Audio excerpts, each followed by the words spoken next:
Bonsoir, on est déjà de retour. J'espère que la musique vous a plu. Ça sera le thème de l'émission. On va faire notre coming out patriotique, nationaliste, bien français. On va virer le drapeau, on va changer la déco. Bonsoir à tous. Aujourd'hui, on va parler de patriotisme, d'internationalisme. Et on va répondre à cette question. Boutelja a-t-elle capitulé? Et pour ce faire, j'ai le plaisir de recevoir tout d'abord Julien Terry, historien, journaliste aux médias. Bonsoir. Merci. Julien. Bonsoir, je suis tout exalté, excusez-moi, comme on a entendu la Marseillaise là. Alors il est très joli son micro parce qu'il a un bloc-notes un peu particulier. Ça va Julien? Salut, merci pour l'invitation, bah oui, très bien. Merci à toi d'être venu, ça fait toujours plaisir. C'est toujours un plaisir. Ensuite, on a Monsieur Stathis Kouvelakis, philosophe et membre de Contretemps. Et tu as aussi joué un rôle particulier parce qu'on parle beaucoup de Ouria Boutelja, mais tu as participé à ces débats. Comment ça va, Stathis? Ouais, ça va très bien, oui. Je plaide co-coupable, enfin voilà, et complice aussi. Au déviationnisme nationaliste. Au déviationnisme nationaliste et campiste d'ailleurs, on en a aussi. Ouais. Mais c'est vrai qu'ils ont beaucoup moins focalisé sur toi, ils ont beaucoup focalisé sur Madame Ouria Boutelja, qui est maurassienne, nazie, mais aussi gauche. patriote. Nazie de gauche. Nazie de gauche, attention, nazie de gauche. Trumpiste, beaucoup de choses. Bonjour Ouria Boutelja, on va parler aussi de ton livre, Les Beaufs et les Barbares, parce qu'on va voir qu'il est enfin discuté dans les milieux de la gauche radicale. Bonsoir Ouria, comment ça va? Ça va. Eh ben, c'est très bien. Alors, comme j'ai dit, on va parler aujourd'hui du patriotisme, du nationalisme, du drapeau. Ça fait suite au débat, aux interventions de Ouria Boutelja, mais aussi de toi, Stathis Kouvelakis, à l'événement Les Bourgs et les Tours. Ça fait suite aussi au numéro 3 du magazine Nous, où on discute de ces questions. Et on a vu que ça suscitait pas mal de réactions, pas mal de débats. On va revenir sur tout ça. Alors déjà, il faut dire que c'est un point positif quand même que ça ait suscité des discussions, des débats, qu'il y a eu des interventions. Alors certaines plus de qualité que d'autres, mais au moins c'est un sujet qui est discuté, donc on peut dire que c'est déjà un point positif pour vous. Et ce sera aussi une occasion pour vous de répondre à tout ça, de revenir, de faire un point sur tout ça. Alors, on nous a aussi accusé de ne pas faire de contradiction, de ne pas avoir invité d'autres gens pour faire la contradiction, pour alimenter le débat. Alors, je voudrais dire déjà que c'est un choix qu'on a fait. Déjà parce que les autres, on n'a pas été invités dans les autres plateaux que j'ai vus pour discuter de ça. Et aussi, pour moi, c'est aussi du débat. C'est-à-dire qu'eux font leurs réponses de leur côté avec des articles. Nous, on va pouvoir revenir plus en détail là-dessus et pourquoi pas imaginer plus tard des confrontations plus directes. Mais je pense qu'il faut arrêter aussi de voir le débat juste sur un plateau pendant un temps donné et s'attaquer. Pour moi, ça fait partie aussi du débat. Avant d'aller vraiment dans les détails de tout ça, moi, j'aurais déjà une question à vous poser. C'est est-ce que vous êtes surpris par les réactions? Est-ce que vous attendiez à ce genre de réaction et que ce soit aussi, autant discuté, voire rejeté dans une partie de la gauche? Je ne sais pas qui veut intervenir en premier. Ouria? On va commencer tout de suite parce que il se trouve que c'est mon texte qui a suscité toutes ces discussions, tous ces débats. Alors moi, quand je l'ai écrit et que je m'apprêtais à le lire dans cette conférence Bourg et Tours, auquel d'ailleurs le QG des colonels était partie prenante, on a fait partie des organisateurs, donc lorsque moi j'allais proposer ce texte qui est pour moi une perspective stratégique, j'étais pas fière. Ce que je veux dire, c'est que je l'appréhendais. Bien entendu que arriver avec une proposition à partir du lieu de l'émission de ce texte, c'est-à-dire moi et en l'occurrence militante du mouvement décolonial, c'est évidemment, disons, une approche dont je comprends qu'elle puisse susciter des incompréhensions, des débats. Donc non, je ne suis pas du tout étonnée. Je ne suis pas étonnée. Et avant de parler des réactions souvent parfois négatives, dans un premier temps, si tu veux, il faut aussi distinguer la réaction chez le tout venant, chez les téléspectateurs en général et les personnes qui étaient présentes. Moi, j'ai trouvé que dans l'ensemble, c'était très bien reçu. Très bien reçu. Dans les premiers temps, c'était, je veux dire, l'accueil a été extrêmement favorable.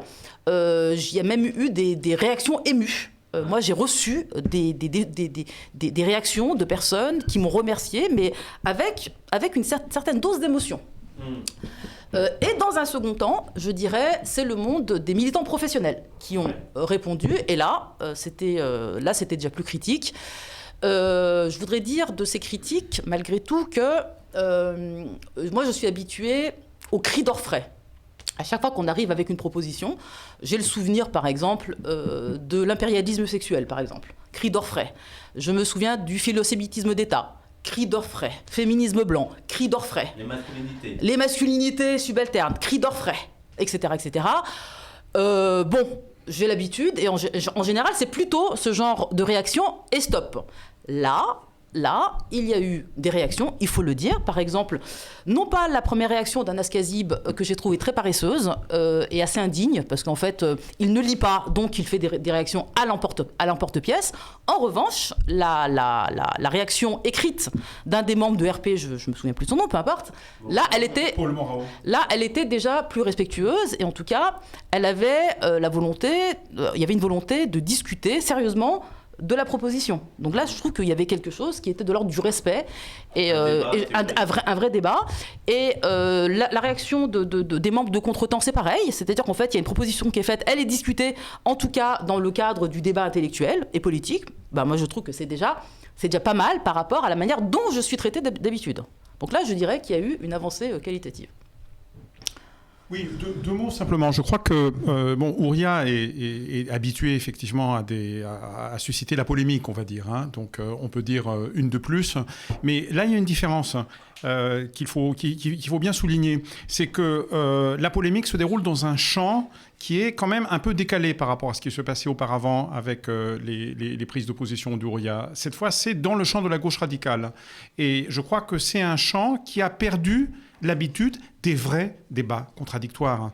Et ça change. C'est-à-dire, si on se remet dans l'ambiance des années 60, 70, etc., où justement la gauche était forte, elle était forte aussi de ces polémiques, elle était forte de ces débats contradictoires. Alors attention, je ne propose pas nécessairement de revenir à des polémiques parfois faciles, paresseuses, où les labels pouvaient tenir lieu de qualification, se traiter mutuellement de staliniens, de trotskistes, de maoïstes, etc.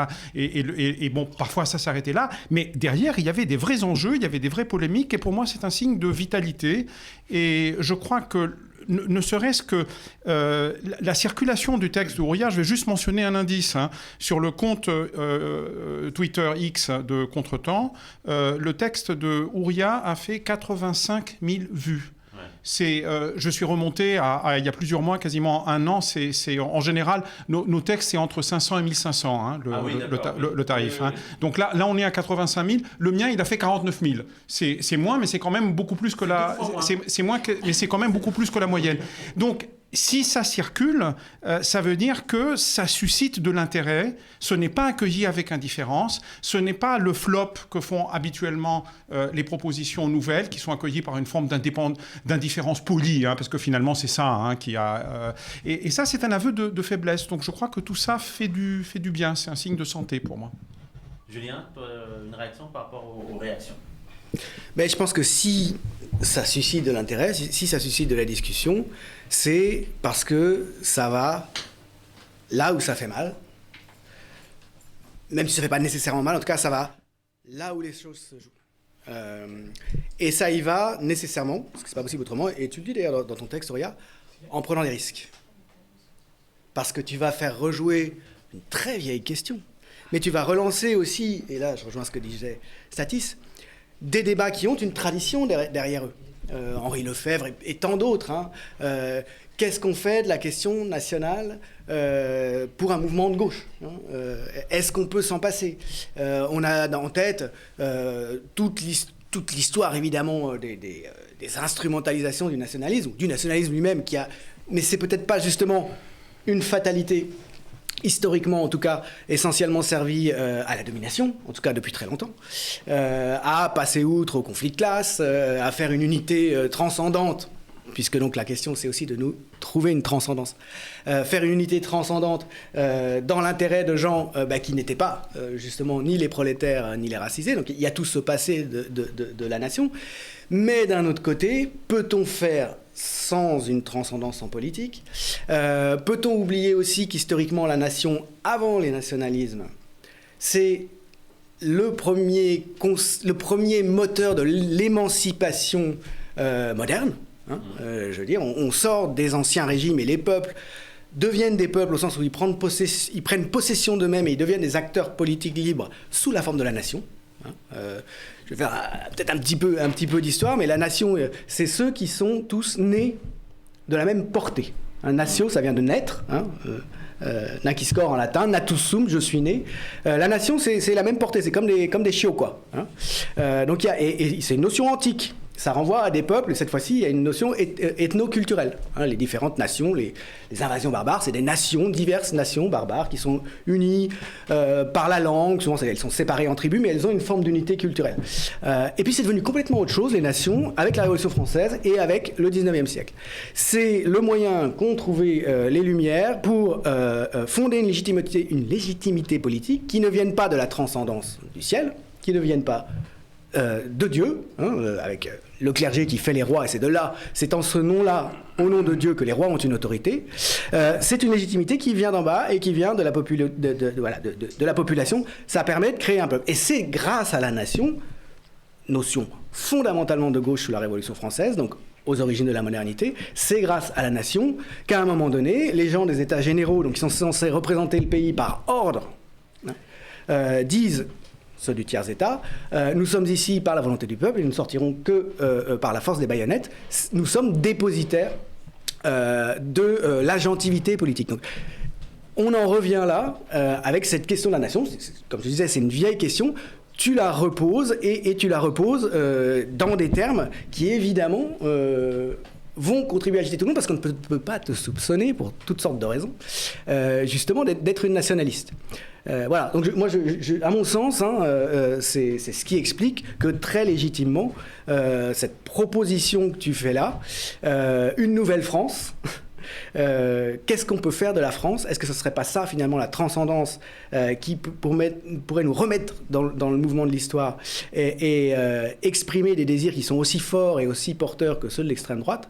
Il me semble que c'est effectivement ça qui explique le succès de la proposition. Et juste dernier point, c'est une question stratégique. Comme toujours avec Ouria, c'est ce qui fait la force pour moi de tes propositions, c'est qu'il n'y a pas d'idée qui ne soit pas stratégique. C'est-à-dire qu'il ne soit pas dans un moment avec un objectif politique. Justement, pour aller dans ce sens-là, et avant d'aller vraiment dans les détails, de revenir sur les sujets de nation et tout, moi, il y a la question que je voulais poser, parce que c'est souvent la critique qui vous est adressée, c'est de dire « Ah, mais ce débat, il est terminé, il avait déjà été fait, normalement, on n'aurait plus besoin de revenir sur ça, et c'est un retour en arrière ». Pourquoi, pour vous, c'était important de reposer cette question, et notamment de re-questionner l'idée de nation aujourd'hui? Pourquoi, pour vous, c'est important de faire ça?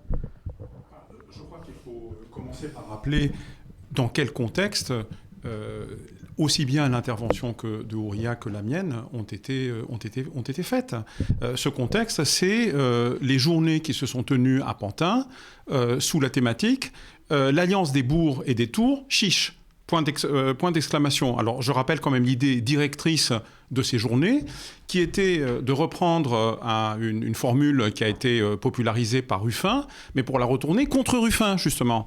Et en gros, l'idée, c'était de constater ce que tout le monde voit à l'heure actuelle, c'est-à-dire l'ampleur de la fracture raciale dans la société française, qui est la base de masse de l'extrême droite, en particulier dans les classes populaires blanches, et de questionner, de prendre le problème à bras le corps de son dépassement possible, justement, et d'explorer les voies, en se démarquant radicalement de la proposition de Ruffin, qui consiste à dire, pour ce faire, on va mettre la question du racisme sous le tapis. Nous, on dit précisément l'inverse. On dit, on met la question du racisme au centre, et pour autant, non seulement pour autant, mais précisément parce qu'on la met au centre, on veut poser la question de surmonter cette fracture et de voir avec quelle médiation est-ce qu'on peut reconstruire un nouveau bloc populaire qui inclut une dimension de classe, on va certainement y revenir, qui permet non seulement de mettre en échec l'extrême droite, mais d'ouvrir la voie à une véritable rupture, à un changement profond, radical,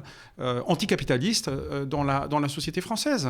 Et je tiens ici à rappeler, mais elle va le faire, que aussi bien dans cette intervention, on a beaucoup commenté le fait que Ouria utilise pour la première fois, en tout cas dans ce contexte, parce qu'en réalité c'était déjà dans le livre, je précise, je rappelle au passage que Beauf et Barbare a été accueilli par un silence absolument assourdissant dans la gauche radicale, à ma connaissance, polémique ou pas, je veux dire, c'était vraiment silence radio. Bon, là c'est pas le silence radio et c'est très bien. Bon, mais c'est la première fois que, en tout cas de façon aussi explicite, aussi ouverte et dans ce contexte, Ouria ne parle pas simplement du patriotisme, elle parle aussi de l'internationalisme, mais elle parle aussi du communisme.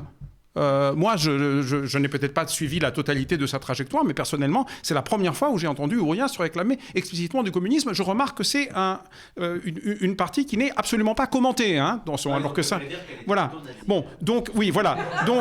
Donc quand même, alors parfois on dit, bon, c'est un syncrétisme, etc., mais quand même, on voit bien qu'il y a une lecture extrêmement biaisée et sélective du texte qui est faite.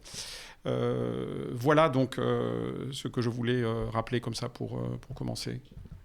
Julien, et après... Insister sur cette idée qu'on avait développée avec Statis aux médias aussi, cette idée que le racisme, c'est l'anti-France.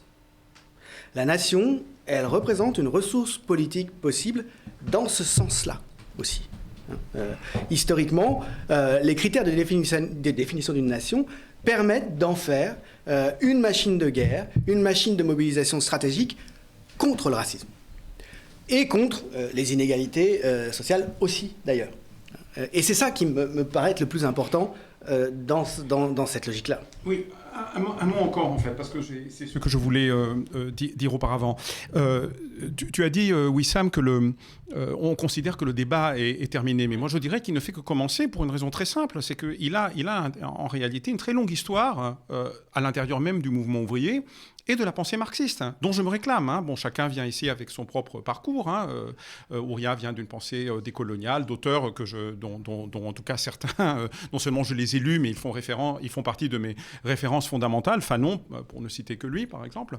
Mais dans le marxisme, à commencer par Marx lui-même, la question de la nation a toujours été extrêmement importante. Alors, ça peut sembler aller de soi, encore que là aussi, ça fait en réalité l'objet d'un débat et de polémiques intenses, en ce qui concerne les nations opprimées et dominées. Oui. Bon, on sait, mais quand même, Rosa Luxembourg et Lénine se sont affrontés de façon très dure autour du droit des nations à disposer d'eux-mêmes, que Rosa Luxembourg considérait comme déjà dépassé, alors que Lénine percevait très bien le potentiel révolutionnaire des révoltes anticoloniales et des luttes de libération nationale. Et ça, c'est quelque chose qui a profondément marqué la naissance de l'internationale communiste et tous les mouvements révolutionnaires qui ont suivi. Bon, il y a quand même des gens comme Ho Chi Minh, par exemple, qui sont impliqués directement dans cette histoire. C'est pas rien quand même, tout ça. Bon. Deuxième remarque. Aujourd'hui, il est de bon ton d'être gramscien. Tout le monde est gramscien. C'est quasiment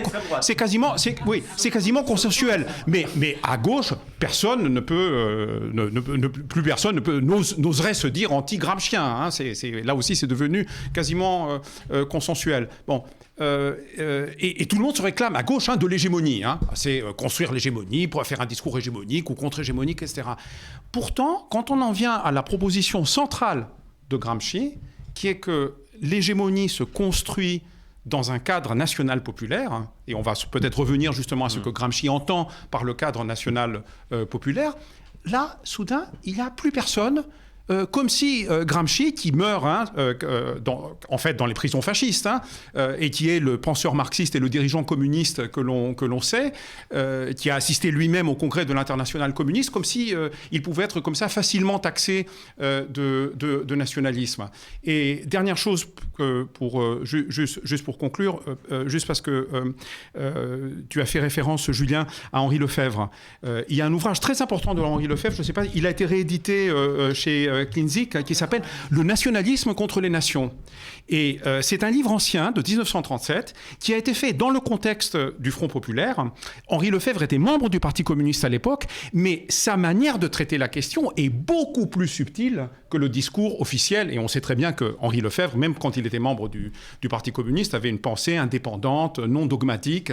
Et justement, il fait non seulement bien la différence entre les deux, mais il montre qu'une stratégie antinationaliste ne peut pas se passer d'une certaine forme de référence et de réappropriation de la nation. Et il ne parle pas simplement des nations dominées et opprimées, mais il parle aussi du contexte français qui est celui des années 30 que l'on connaît, de la lutte antifasciste et du combat tel qu'il se menait dans la France de l'époque. Alors, moi j'ai dit tout à l'heure que certaines des réactions que j'ai lues dans l'extrême gauche étaient respectueuses. J'ai pas dit qu'elles étaient bonnes.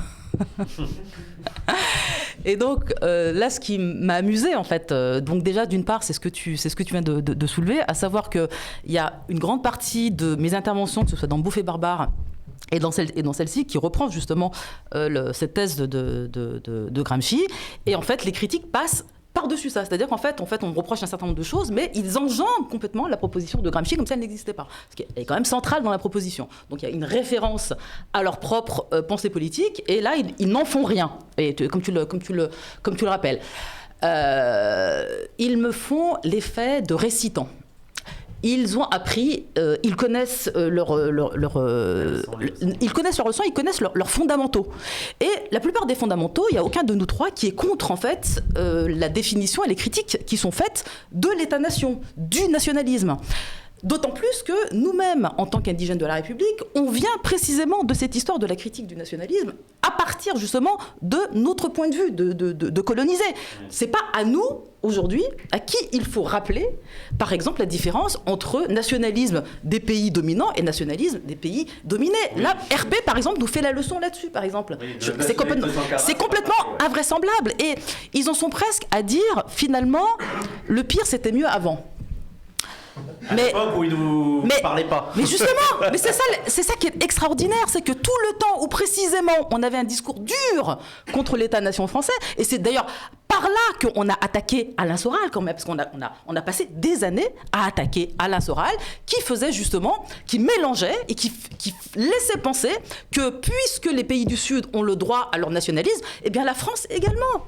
Eh bien nous, pendant des années, on a combattu cette version du nationalisme de Soral en faisant bien la distinction entre le nationalisme des pays capitalistes avancés et impérialistes avec le nationalisme algérien, camerounais, vietnamien, etc. On a fait ça pendant 15 ans. Mais où étaient-ils tous ceux qui aujourd'hui regrettent le pire d'avant ? C'est extraordinaire. Donc là, tout le temps, on a mené cette bataille, il n'y avait personne pour nous lancer, enfin en tout cas nous dresser des louanges. Là-dessus... j'ai une idée qui m'échappe et qui va me revenir. Ah oui, je disais tout à l'heure qu'il me faisait l'effet de récitant. Moi, ça fait une vingtaine d'années que je milite. Et quand j'arrive au militantisme, mais très naïvement et sans bagage politique, la première chose que j'observe, c'est la multiplicité des groupuscules de gauche. J'arrive vraiment, je ne viens de nulle part, je ne viens même pas de la gauche, je n'ai même pas mis un pied dans le monde associatif. C'est dire à quel point je suis politiquement vraiment toute vierge et naïve. Eh bien, je rencontre en fait un certain nombre de groupuscules qui, lorsque je les suis au travers des années, c'est-à-dire 5-6 ans, en fait, ils n'ont pas bougé. C'est-à-dire qu'en fait, je suis face à toute une culture une culture groupusculaire de gens qui sont contents d'être d'accord à 5. Alors ils sont d'accord, ils ont un dogme, et en fait, ils s'y accrochent, et peu importe le contexte, peu importe l'évolution de la situation, ils ont appris des leçons par cœur, ils les répètent entre eux, et ils jouissent d'être d'accord à 5. Eh bien moi, ce spectacle, tout au début de ma vie militante, il m'a dégoûtée. Et j'ai promis, je me suis juré à moi-même que jamais je ne serais ça. Jamais. C'est-à-dire qu'en fait, j'appréhende, moi, la politique comme un projet. C'est-à-dire qu'en fait, je pars d'un point A, je veux aller à un point B, et du point B, je veux aller à un point C. C'est ça la politique. Je veux avancer. Je ne veux pas, c'est-à-dire me satisfaire, en fait, des leçons apprises. Alors, effectivement, j'en ai apprises. J'ai appris un certain nombre de choses. Je sais ce qu'est la nation. Je sais, par exemple, ce qu'est le racisme structurel. Je sais notre rapport, nous, colonisés, à la nation française. Je sais un certain nombre de choses. Pour autant, Quand j'ai acquis des bases, ce qui m'intéresse maintenant, c'est la lutte politique concrète. Dans un contexte concret, dans un contexte particulier, qui est par exemple, un exemple, l'approche du fascisme imminent. Qu'est-ce qu'on fait dans une telle situation? Moi, j'ai l'impression que ces gens-là, ils ont du temps. C'est-à-dire qu'en fait, ça fait 40 ans qu'ils disent la même chose, ils ne le font pas avancer, en tout cas, ils ne mobilisent pas autour de questions qu'ils jugent très politiques, en tout cas dont l'analyse est parfaite. Je veux dire, l'internationalisme, travailleurs de tous les pays, unissez-vous, je veux dire, la critique de la nation, etc., etc. Mais que le bon peuple ne les suive pas, ça pose aucun problème. C'est-à-dire qu'en fait, la question précise de la construction du rapport de force, concrète, ça, c'est pas un souci. Ben moi, c'est mon souci. Moi, c'est mon souci. Et c'est d'autant plus mon souci que le fascisme, c'est nous qui l'a visé en premier. Et donc, par conséquent, j'ai un souci d'indigène, en fait, qu'on ne l'oublie pas. J'ai un souci d'indigène vivant au cœur d'une nation capitaliste, blanche et impérialiste. Et là, oui, avec les scores du RN, avec une autre expérience qui, moi, m'a beaucoup touchée, parce que j'espère bien que les mouvements politiques et sociaux, de l'envergure, par exemple, des Gilets jaunes, laissent une trace dans notre conscience. Moi, j'ai tiré des leçons des Gilets jaunes. C'est-à-dire qu'effectivement, je viens de l'autonomie indigène. Effectivement, j'ai toujours pensé qu'il fallait d'abord organiser les indigènes de manière politique. C'est ce que nous avons fait pendant de très longues années. Et je pense qu'il faut continuer à le faire. Je ne suis pas en train d'abandonner cet aspect de la lutte. Ce n'est pas ça que je suis en train de dire. Mais, chemin faisant, on rencontre, entre autres, pas que ça, mais entre autres, les Gilets jaunes, dont je redis que malgré tout ce que je dis ici, c'est-à-dire que je ne viens pas d'un point de vue naïf, je ne suis pas naïve. Je fais ici l'analyse de l'état racial intégral. Je dis... Les Blancs sont issus, le prolétariat blanc, il est issu d'une relation organique avec la bourgeoisie, ce qui n'est quand même pas rien. Donc je ne suis pas en train de dire que c'est possible de se défaire de la blanchité, du nationalisme. C'est pas ça que je suis en train de dire. Je suis simplement en train, parce que je suis aussi optimiste et que je suis aussi militante, je pense que même s'il y a une épaisse couche de blanchité qui vient de cette histoire, eh bien malgré cette couche, ce n'est pas une essence.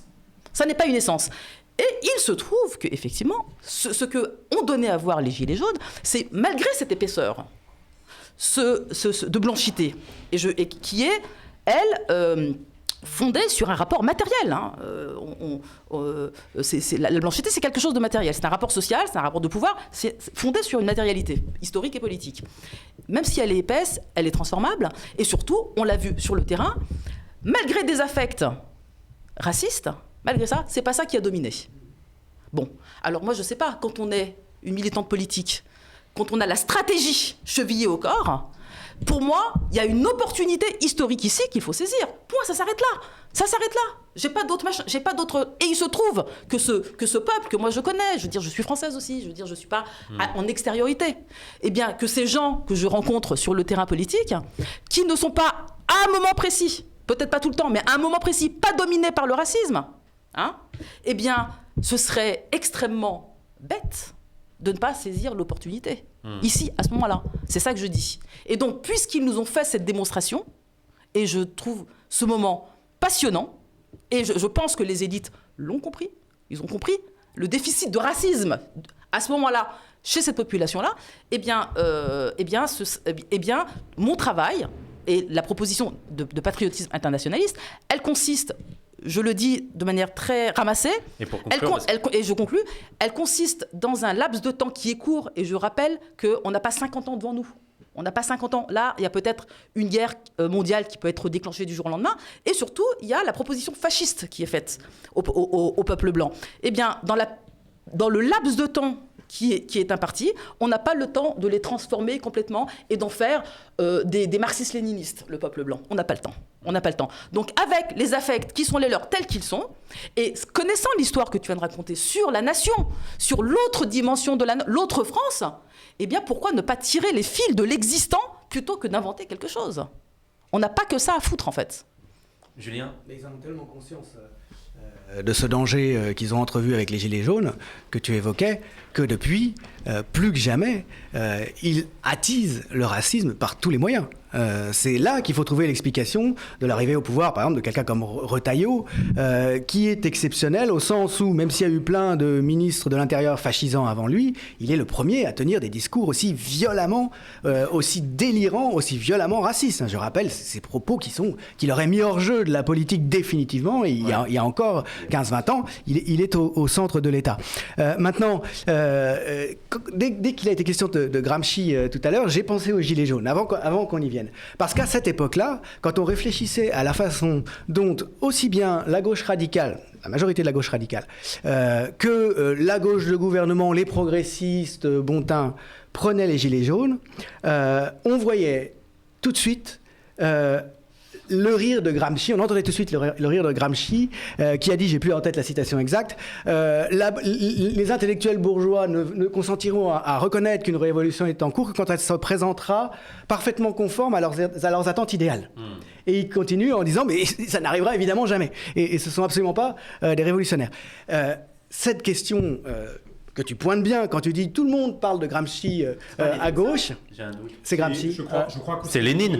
Je vous retrouverai l'insurrection irlandaise en 1916. Ouais, mais et où il dit que si les gens pensent qu'il y aura une sorte comme ça de clivage pur entre d'un côté des gens qui diront nous sommes pour le capitalisme et des gens qui nous sommes pour le socialisme et que les luttes des peuples, des petites nations ne joueront aucun rôle, ces gens-là ne verront jamais ne vivront jamais assez longtemps pour voir une révolution. Je vais vous retrouver aussi la citation de Gramsci qui dit à peu près la même chose. Gramsci a dit des choses très proches, on va y revenir. On avait utilisé cette citation quand on avait fait une émission aux médias sur les Gilets jaunes et l'histoire des révoltes populaires. Si on cite tout le temps, comme tu le disais, Gramsci à gauche parce que ça fait bien, parce que c'est tout à fait convaincant au plan théorique, mais qu'ensuite on l'enjambe toujours, comme tu le disais, c'est pour une raison que tu pointes aussi dans son texte, c'est parce qu'il faut se salir les mains. Tu disais aussi, moi j'ai la stratégie chevillée au corps, et je ne comprends pas que finalement cette extrême gauche qui désapprouve immédiatement et qui trouve que ton texte finalement est une nouvelle occasion de réciter à nouveau son credo et de se conformer elle-même dans son petit catéchisme antinationalisme, je ne comprends pas qu'ils n'aient pas la stratégie au corps. Mais ils ne l'ont pas du tout, précisément. Tu parlais de ces engagements groupusculaires, mais les réactions à ton texte, très souvent, sont absolument symptomatiques. C'est des gens qui ne cherchent pas à construire un rapport de force politique. C'est pas leur problème. Ils ne font pas de politique, en réalité, au sens littéral du mot. Qu'est-ce qu'ils font ? Ils font de la théorie. Ils se confortent, donc, dans ce confort théorique-là. Ils font du témoignage.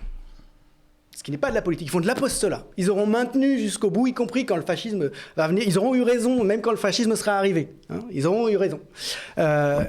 Ils font du développement personnel, aussi à certains égards, je trouve. C'est vraiment une manière de se réaffirmer soi-même, que de développer toujours le même credo et que de le réaffirmer encore en disant non, c'est mal, on sait très bien, la nation où ça nous mène, c'est une impasse. À aucun moment, ces gens-là ne veulent faire de la politique parce qu'à aucun moment, ils ne veulent construire un rapport de force et en tirer profit. Ça me rappelle les réactions qu'il y avait à gauche à la première époque Mélenchon, à l'époque du parti de gauche et puis un peu après. Quand, en particulier les communistes étaient très étonnés, ne comprenaient pas du tout ce qui se passait. Et quand Mélenchon disait déjà, et il insufflait cette idée, enfin moi c'est celle que j'avais en tout cas quand j'ai été intéressé par le projet de Mélenchon de construire une force à gauche du PS qui soit pas le PC, c'est pas pour faire du témoignage, c'est pour prendre le pouvoir. On veut prendre le pouvoir. On n'est pas là pour ressasser nos super idées, notre supériorité. On n'est pas là pour être des virtuoses, comme le dit très bien Lordon, quand il décrit les postures politiques possibles. Donc, ça implique de se salir les mains, ça implique d'aller voir ce qui transporte les gens. Voilà. Et d'aller rechercher ces affects et cette transcendance. Et encore une fois, je suis convaincu, pour ma part, que la France Michelet-Laine, je renvoie à cet historien qui est l'un des créateurs en fait de la figure de la France aujourd'hui. Si De Gaulle commence ses mémoires en disant j'ai toujours eu une certaine idée de la France, c'est à cause d'un type, alors que De Gaulle était maurassien, on l'oublie souvent, c'est à cause d'un type qui était très très à gauche, qui s'appelle Jules Michelet, et qui a construit cette idée de la France, qui dit nos ancêtres, les ancêtres des Français, c'est pour ça que la France a une leçon à donner au monde. Alors évidemment, il est complètement en ce sens un nationaliste, mais c'est pas une nation raciale ou identitaire. Il dit nous sommes les fils de ceux qui ont posé pour toute nation l'évangile de l'égalité. Il est complètement habité comme ça. Mais réfléchissez un peu à ce que ça veut dire. Ils ont posé pour nation, nos pères, les révolutionnaires, ils disent, qu'est-ce que c'est la nation? C'est l'évangile, donc c'est un truc religieux, transcendant. Mais l'évangile de quoi? C'est pas l'évangile de la race. C'est l'évangile de l'égalité. Qu'est-ce que ça veut dire? Reste à voir. Il n'empêche que ça nous emmène, c'est une nation, qui est du côté de la gauche. Moi, je voulais revenir un peu sur le terme salir, parce qu'il fait l'objet de malentendus. Surtout dans l'article Contretemps. Oui, dans l'article Contretemps, en gros, l'argument consiste à dire que vous dites salir parce qu'en réalité, vous considérez que le peuple, c'est sale, et que donc, que pour le conquérir, vous faites une sorte de... Maintenant, les politistes appellent ça la triangulation, hein, c'est-à-dire vous allez chercher, vous allez braconner chez l'adversaire des thématiques pour gagner justement des gens qui le suivent. Hein. Donc, on est dans l'idée, bon, voilà. Et en gros, on ferait en réalité ce que tout l'establishment politique fait depuis des décennies, c'est-à-dire courir derrière le lepénisme et derrière les idées de l'extrême droite. Maintenant, en quelque sorte, ce serait notre tour. Hein. On est nous aussi contaminés par ce virus. En réalité, se salir, c'est exactement... je reviens ici à Lénine. Chacun ses références. Hein. Julien, c'est Michelet. Moi, c'est Marx, Lénine et Gramsci. Et Lénine, dans ce texte qui s'appelle le bilan de la discussion sur le droit des nations à disposer d'eux-mêmes, il parle de l'insurrection irlandaise, qui a été très peu comprise, de 1916, qui a été une insurrection désespérée, qui n'avait pas de chance réelle de l'emporter, et qui a été très mal comprise par le mouvement ouvrier, y compris ses ailes les plus radicales de l'époque. Et ce que Lénine disait, c'est que ce qu'on a dit avant, c'est que si vous pensez qu'il y aura un moment de révolution pure, où la contradiction de classe s'exprimera de façon transparente dans la société, où il y aura justement deux camps sociaux, eh bien vous ne verrez jamais une révolution. Et Lénine continue, et il dit qu'en Europe, il n'y aura pas de révolution si on n'entraîne pas derrière l'ensemble du prolétariat, y compris ses couches les moins politisées, les plus retardataires, etc. Si on n'entraîne pas derrière soi les masses petites bourgeoises énormes, si on n'entraîne pas derrière soi la masse paysanne qui, dans un pays comme la Russie, mais pas que, était énorme dans le contexte de l'époque. S'il n'y a pas le droit des peuples opprimés à l'émancipation nationale. Donc, ce que Lénine veut dire, c'est que les contradictions ne se présentent jamais à l'état pur. Il y a toujours un déjà là où plusieurs types de contradictions s'entremêlent avec la contradiction de classe, qui reste la contradiction motrice, finalement, du développement historique, mais qui, dans l'histoire, ne se présente jamais telle qu'elle. Le capitalisme, c'est pas simplement des capitalistes et des prolétaires. Le capitalisme, c'est aussi les colonies et le mouvement colonial, qui produit aussi tout un certain nombre de contradictions, d'antagonismes, de luttes, qui s'interpénètrent évidemment avec la lutte capital-travail, sans laquelle il n'y aurait pas eu de pulsion colonialiste, mais qui ne se résume pas à elle. Il n'y aurait pas aussi de fracture raciale. Le racisme moderne est inséparable du capitalisme, mais ne se réduit pas simplement à la contradiction capital-travail. Enfin, c'est des choses assez élémentaires, mais se salir, ça veut dire travailler les contradictions telles qu'elles sont réellement. Ce que disait Gramsci, entrer dans le sens commun pour y repérer quels sont les éléments de bon sens. Et Gramsci voulait voir des éléments de bon sens, même dans les masses qui suivaient le fascisme. Par exemple, Gramsci comprenait parfaitement que l'une des raisons de l'impact du fascisme dans les masses populaires italiennes, c'est qu'il promettait une unification de la nation italienne que la bourgeoisie italienne n'avait pas été capable de mener à bien, notamment parce que le pays était fracturé en deux entre le nord et le sud, et parce que la masse paysanne avait été complètement sacrifiée. Alors évidemment, le fascisme s'est emparé de cette question non résolue dans ses termes à lui, avec un rêve impérialiste, néocolonialiste, de rétablir l'empire romain antique sous de nouvelles formes, etc. Bien sûr, ce n'était pas ça, mais ce que Gramsci en conclut, c'est que la classe ouvrière, la classe travailleuse, doit assumer en Italie aussi une fonction nationale que la bourgeoisie italienne n'a pas été capable de faire. Et que si justement les partis révolutionnaires, les organisations révolutionnaires de la classe, etc., ne sont pas capables de travailler le sens commun populaire, de s'emparer justement de cette question et de la reposer dans leurs termes, eh bien elles échoueront. Et elles resteront justement des forces de témoignage et des forces groupusculaires. Alors, je voulais ici faire jouer au pédant pendant une minute, mais que voulez-vous, j'ai enseigné la philo pendant 25 ans à la fac, donc voilà, donc j'aime lire des citations, et ça sera sous une forme de devinette. Alors, je vais vous lire quelques passages d'un auteur marxiste russe. Hein, et après, la devinette consistera à dire « devinez qui c'est hein ». Bon. Alors, je précise ici que le terme « grand russe », qui est mentionné dans le texte, n'implique aucune connotation de nationaliste ou de grandeur. Hein. Les grands Russes, c'est parce que dans le vocabulaire courant de l'époque, les Russes de Russie, c'était les grands Russes. Les petits Russes, c'était les Ukrainiens. Et les Russes blancs, c'était les Biélorusses de l'époque. Hein. Donc, c'est pour préciser qu'il ne parle pas des Russes, qui est une notion assez large, mais spécifiquement des Russes de la nation dominatrice de l'Empire tsariste, hein, parce que ce texte est écrit quand l'Empire tsariste est encore en place. Donc, ce marxiste russe, devinons qui, dit les choses suivantes. Le sentiment de fierté, de la fierté nationale, nous est-il étranger, à nous, prolétaires grands Russes conscients? Évidemment, non. Nous aimons notre langue et notre patrie. Ce à quoi nous travaillons le plus, c'est à élever ces masses laborieuses, c'est-à-dire les 9/10 de sa population, à la vie consciente de démocrates et de socialistes. Le plus pénible pour nous, c'est de voir et sentir quelle violence, quelle oppression et quelle vexation les bourreaux tsaristes, les nobles et les capitalistes font subir à notre belle patrie. Nous sommes fiers que ces violences aient provoqué des résistances dans notre milieu, dans le milieu des grands Russes, que ce milieu ait produit Radjichev, les décembristes, les révolutionnaires de 1870 et 1880, que la classe ouvrière grand russe ait créé en 1905 un puissant parti révolutionnaire de masse, que le paysan grand russe ait commencé en même temps à devenir démocrate, qu'il ait commencé à renverser le peuple et le grand propriétaire foncier.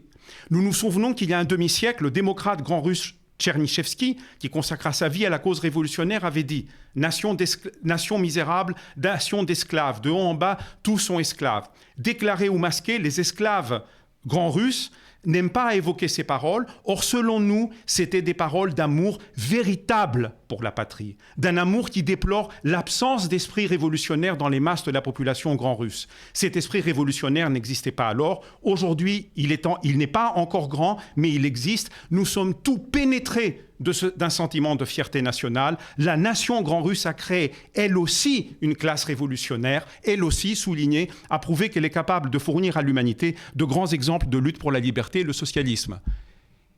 Qui est l'auteur de ces lignes d'un patriotisme, on peut le dire, vibrant, qui se réclame des traditions révolutionnaires de son pays dans des termes de patriotisme et de nationalisme? Eh bien, c'est un certain Vladimir Ilitch Ulyanov, dit Lénine.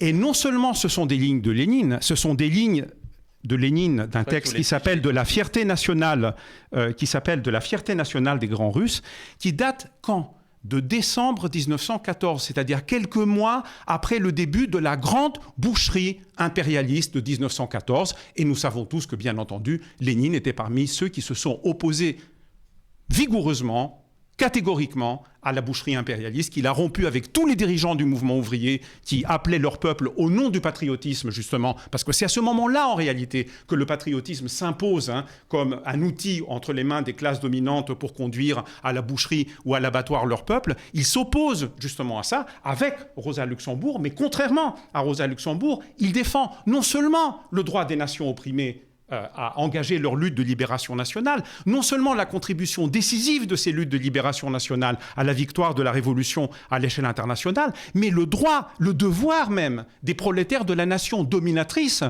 de refuser en même temps le nationalisme qui les pousse à devenir les oppresseurs d'autres peuples et à se réclamer de leur patrie, de leur langue, des traditions révolutionnaires de leur pays. Il oppose sa Russie à la Russie, justement, des tsaristes et à la Russie qui pousse, justement, à la boucherie impérialiste les peuples. Et au début du texte, il utilise à plusieurs fois la formule que l'Empire tsariste est une prison des peuples. Voilà. Et ce moment de vérité-là, de 1914, qui a valu pour toute l'Europe, précisément, n'ont pas été à la hauteur à ce moment-là, pour la première fois, clairement et définitivement, les sociodémocrates, qui, comme tu le dis très bien, ont fini par voter en Allemagne comme en France les crédits de guerre. Jaurès qui s'oppose mais qui est assassiné au dernier moment. C'est là-dessus aussi, sur cette fracture, sur ce refus ou cette acceptation de la grande boucherie des peuples par leurs dirigeants que sont nés les partis communistes. Il faut quand même le rappeler. Fernand Braudel, grand historien, pas de gauche radicale d'ailleurs, faisait un peu d'histoire-fiction en réfléchissant et en disant, mais si on y pense, quand on voit le développement politique européen après la Révolution française tout au long du 19e siècle, les mouvements d'émancipation, les résistances, la montée des peuples, autour de 1900, l'hypothèse du socialisme comme régime dominant, comme l'hypothèse de l'avènement d'un régime socialiste dominant, était sérieuse. Et ce qui a mis fin à tout ça, et on en est encore là, c'est la guerre de 14. Enfin, c'est la Grande Guerre, qui a permis de régler toute une série de problèmes. Cette lecture-là de la Grande Guerre est toujours pertinente, et elle est particulièrement d'actualité, me semble-t-il, puisqu'il n'échappera maintenant, je pense, à personne, à quel point Macron, qui l'avait déjà dit, mais discrètement, mais aujourd'hui ouvertement, veut la guerre. Il a besoin de la guerre. Il l'a déjà dit dans un entretien juste avant de devenir président, qui est passé inaperçu. Toutes les puissances occidentales veulent la guerre. Alors. Mais il l'a dit, lui, en plus, avec vraiment une tournure d'esprit fascistoïde. Il disait, ce qui me rassure, je suis désolé par l'inertie des peuples, par le fait que les gens soient devenus mous, qu'ils ne s'engagent plus, mais je pense que le tragique de l'histoire va revenir. Et c'est ça qui me rassure. Parce qu'il va y avoir à nouveau des guerres. Il va y avoir à nouveau des hécatombes. Voilà. Vous voyez un peu la mentalité déjà du personnage au départ. Mais plus structurellement, il est évident qu'aujourd'hui, les élites dirigeantes ont besoin d'un état d'exception. Comment est-ce qu'on refoule la volonté des gouvernés de démocratie réelle ? On peut lire comme ça toute l'histoire en fait, de l'Europe depuis la Révolution française. Tous les régimes ont été des moyens, y compris et surtout peut-être la Troisième République, d'empêcher les gens, par toutes sortes de médiations, et d'abord la représentation politique, de se gouverner eux-mêmes. Mais quand on n'y arrive plus, il y a le fascisme et puis il y a la guerre. C'est-à-dire, là encore, des logiques qui vont dans le sens du nationalisme de droite, c'est-à-dire transcendance. Il n'y a plus de place pour les contestations, il n'y a plus de place pour les divisions au nom d'un impératif transcendant. Moi, je voulais revenir un peu sur les critiques qui nous sont faites, parce que j'ai quand même le souci de répondre à un certain nombre de choses qui ont été dites. Et je voudrais revenir sur la question de se salir les mains. Essentiellement parce que, en politique, je le répète, moi je n'aime en politique ni les dogmes, ni le purisme. Et donc, une des critiques qui a été faite, c'est par exemple de citer, par exemple, ici, dans le cas de ce texte, un nazi. Un nazi, et donc c'est déjà en soi ce serait déjà en soi une faute. Or moi, il me semble que ce qui manque à nos détracteurs ici, c'est quelque chose qui ressemble à une mentalité de défaite en fait, à une jouissance de la défaite. Moi, parce que je veux gagner, ou en tout cas parce que je veux avancer, c'est ce que j'ai dit tout à l'heure, j'ai besoin de connaître mes ennemis. Et je dis bien ennemis. J'ai besoin de les connaître. J'ai besoin de savoir et d'identifier ce qui fait leur force. C'est ça, c'est aussi bête que ça. Mais ça me paraît dingue de devoir dire que c'est ton ennemi un nazi. Je veux dire, c'est hallucinant. Oui, mais voilà, c'est-à-dire qu'en fait, les voir se raccrocher. Le texte, c'est là que alors mauvaise foi, ça t'arrête juste 2 secondes. Quand tu lis le texte, il est évident qu'à aucun moment tu n'endosses le point de vue de ce gars. Et pour le lire comme ça, il faut être d'une mauvaise foi totale. Mais je veux dire, mais il l'utilise quand même. Je veux dire, là, on a des gens qui sont sérieux, qui utilisent cet argument qui est vraiment qui est minable, qui est pathétique. Et donc je voudrais dire que c'est pas quelque chose de nouveau. C'est pas la première fois que nous on fait ça. Et c'est ça qui nous a permis aussi d'avancer et de mieux connaître même ce qui fait le succès. Moi, c'est ça qui m'importe, c'est qu'est-ce qui fait le succès de nos adversaires. Lorsque on m'a reproché ça avec Soral, je veux dire, étudier Soral, c'est être soralien. Mais ce que je veux dire, c'est qu'aujourd'hui, il y a un historien qui s'appelle Joan Chapoutot qui passe son temps à citer des nazis parce que c'est un spécialiste du nazisme. Personne ne dit que c'est un nazi. Donc la question, c'est pourquoi ce qu'ils comprennent chez Chapoutot, pourquoi il n'arrive pas à le comprendre chez moi ? Il y a quand même un truc qui est quand même d'une mauvaise foi absolue. J'avais cité aussi Le Pen. Je l'avais mis en exergue. Mais parce que, précisément, si tu veux étudier la blanchité, si tu veux étudier l'état racial intégral et si tu veux comprendre les succès de l'extrême droite, il faut bien analyser ton ennemi et si tu veux le connaître réellement.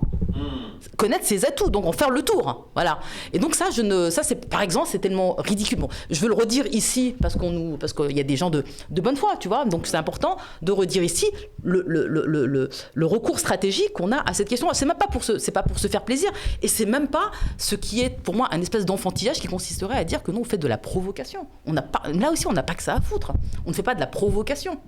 Connaître son ennemi, Ça n'est pas faire de la provocation. C'est-à-dire c'est s'outiller et s'armer pour le combattre et mieux le combattre. Mais je pense que c'est aussi comprendre, c'était un peu le débat qu'avait Wilhelm Reich dans les années 30, c'est comprendre pourquoi ça marchait. Qu'est-ce qui faisait que... Et c'est la même question qu'on peut se poser maintenant. C'est quoi la prise qu'il a sur les masses populaires? Avec les Trump et tout, comment ça se fait que ça marche? Et juste sur le nazi de gauche, en fait, pour eux, mais tu peux pas être de gauche. Je veux dire, c'est évident que dans le régime nazi, il y avait des fractures. Et donc, dans ces fractures, on pouvait diviser ceux qui étaient un peu plus de gauche, entre guillemets, dans la théorie nazie, et ceux qui étaient un peu plus de droite, mais ça reste des nazis.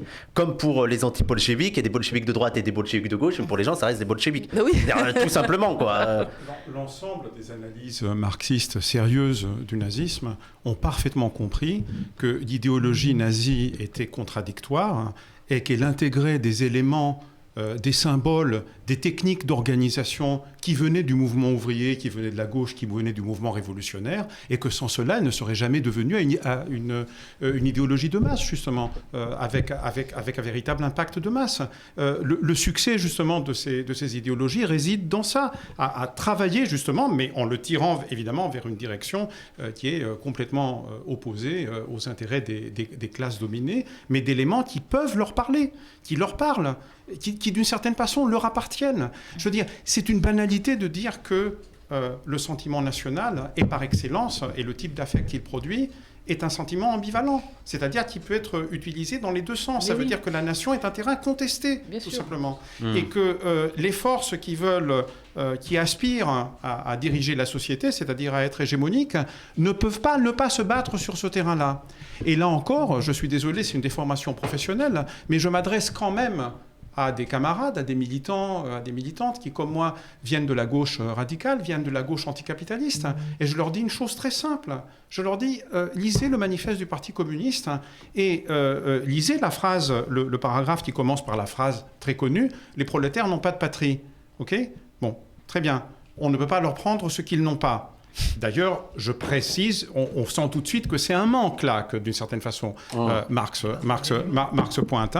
Dans la phrase d'après, il dit « Le prolétariat, parce qu'il aspire au pouvoir, doit devenir lui-même nation, doit devenir lui-même une classe nationale, bien que nullement dans un sens bourgeois. » Et dans la traduction en anglais qui a été faite après la mort de Marx de ce paragraphe du manifeste, Engels précise le devenir nation en disant devenir la classe dirigeante de la nation, the leading class of the nation en anglais.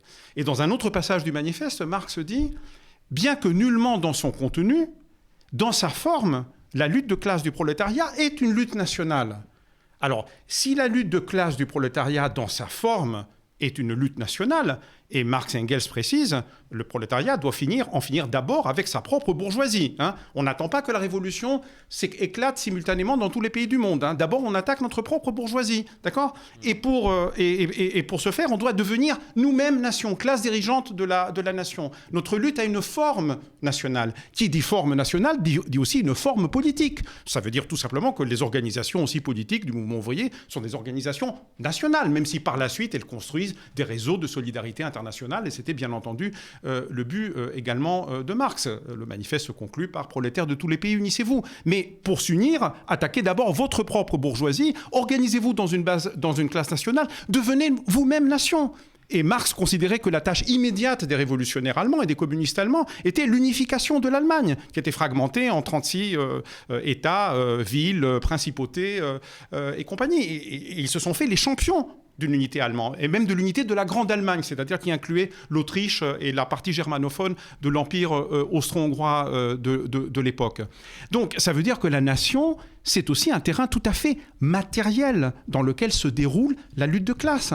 Parce que notamment les classes dominantes, les bourgeoisies, le capitalisme est un système mondial. Là, il n'y a aucun problème. C'est la raison pour laquelle, dans son contenu, la lutte de classe ouvrière, prolétaire, des travailleuses, des travailleurs, est une lutte internationale. C'est pas que le système, le capitalisme est le premier système, sans doute le seul d'ailleurs dans l'histoire de l'humanité, à avoir une portée proprement mondiale.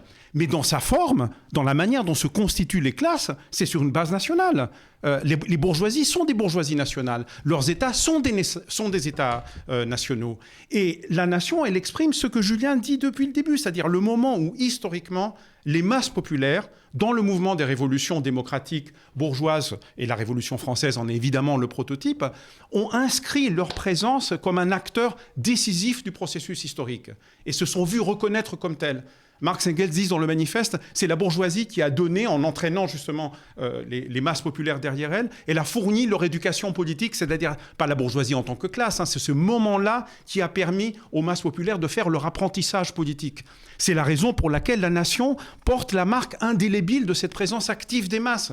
C'est pour ça que les réactionnaires l'utilisent, évidemment, et ne peuvent pas ne pas l'utiliser, parce que eux, ils le savent. Nous, on l'oublie, notre camp l'oublie parfois. Eux, ils ne l'oublient pas. Et ils savent très bien que s'ils veulent justement parler en profondeur et mobiliser les masses populaires, ils ne peuvent pas ne pas faire appel au sentiment national, dans leur sens et dans leur direction. Eh bien, nous, on a aussi notre propre nation, celle dont Lénine parle, celle des traditions révolutionnaires, celle des traditions internationalistes, celle des traditions anti-impérialistes. Cette France-là, elle existe, on la réclame, elle est à nous, elle n'est pas que à nous, elle est à tous les autres, et on réclame aussi les traditions révolutionnaires, évidemment, des autres pays. Julien ? Ça m'amène à une remarque que j'avais prévu de faire en venant. Courte. Juste sur le Courte. Pardon. Juste une remarque assez courte, une observation sur la façon dont la bourgeoisie, tout particulièrement progressiste, mais elle a ça en commun avec de larges franges de l'extrême gauche, cultive une forme de jouissance, d'auto-félicitation, du désir de non-appartenance. Ah ouais.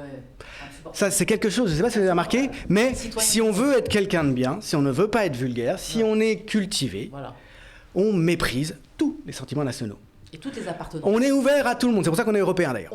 Et on ne se rend pas compte qu'en réalité l'Europe est un projet blanc nationaliste, identitaire, pas seulement nationaliste, identitaire, qui consiste en fait à préserver toute une série de choses. Mais on survalorise, et ça j'insiste sur le fait que ça unit des gens qui vont quasiment de François Bayrou, maintenant il est devenu raciste parce qu'il a besoin de l'être, mais disons du centre, des centristes et du PS jusqu'à une bonne partie de la gauche radicale.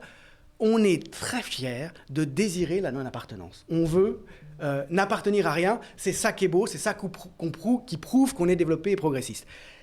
Je pense que d'abord c'est une illusion complète. Oui, c'est abstrait. Personne. Si on est matérialiste. D'abord, je pense que c'est comme ils le disent. Ils ont des appartenances très fortes. Évidemment qu'on a des appartenances, mais elles s'expriment complètement autrement. Et justement, ce sont des appartenances de classe. Et en plus, ça tombe vraiment très bien parce que, comme tu le disais, le capitalisme peut être le seul système qui est advenu justement à l'échelle planétaire. Le néolibéralisme, évidemment, la financiarisation, ils n'ont pas besoin des nations. Le néolibéralisme n'a pas besoin de ça. Ne l'oublions pas. Sauf pour réprimer les peuples quand ils se révoltent. Sauf évidemment à des moments précis. Et puis il y a le racisme aussi qui est très important, qui est un élément de fonctionnement du système. Et ça passe par le nationalisme. Mais c'est à un niveau, c'est à un niveau au-dessus duquel on aspire à s'élever naturellement. Donc se méfier de ces bons sentiments de la non-appartenance qui sont si répandus à gauche. Oui, bien sûr. Tu as tout à fait raison de le dire. Alors, très court, si c'est très court, parce qu'il y a Vaurien aussi qui veut intervenir. C'est court, oui. C'est une sorte de témoignage personnel ici. Je suis né grec, j'ai vécu, j'ai travaillé, j'ai circulé entre 3 pays. La Grèce, la France et la Grande-Bretagne. Pour avoir circulé dans ces 3 pays, pour en parler les langues, pour y avoir travaillé, pour y avoir milité, je peux dire une chose. Si on veut avoir la moindre chance d'avoir une action politique un tant soit peu efficace dans un quelconque contexte, la première chose, c'est de s'inscrire, qu'on comprend, c'est qu'il faut s'inscrire de façon profonde dans le contexte national, justement, de chaque pays.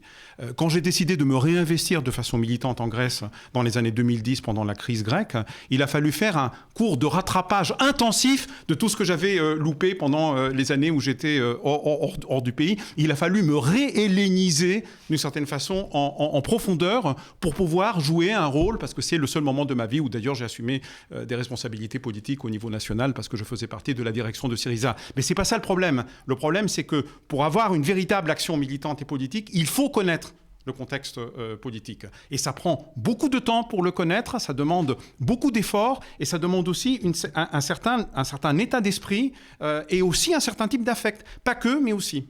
Donc les sentiments de non-appartenance nationale, c'est non seulement un truc de classe très précis, hein, c'est les classes moyennes, supérieures, éduquées qui se réclament d'un certain cosmopolitisme et qui surtout sont des forces d'appoint, sont des forces subalternes de la mondialisation capitaliste, néolibérale, impérialiste, blanche, tout ce que vous voulez qui existe. Voilà. La question des conditions sociales de possibilité du désir de non-appartenance. Ça, c'est fascinant. Oui. Il y a les bourgeois. Hein. Je vous laisse méditer sur cette phrase. Pour rire.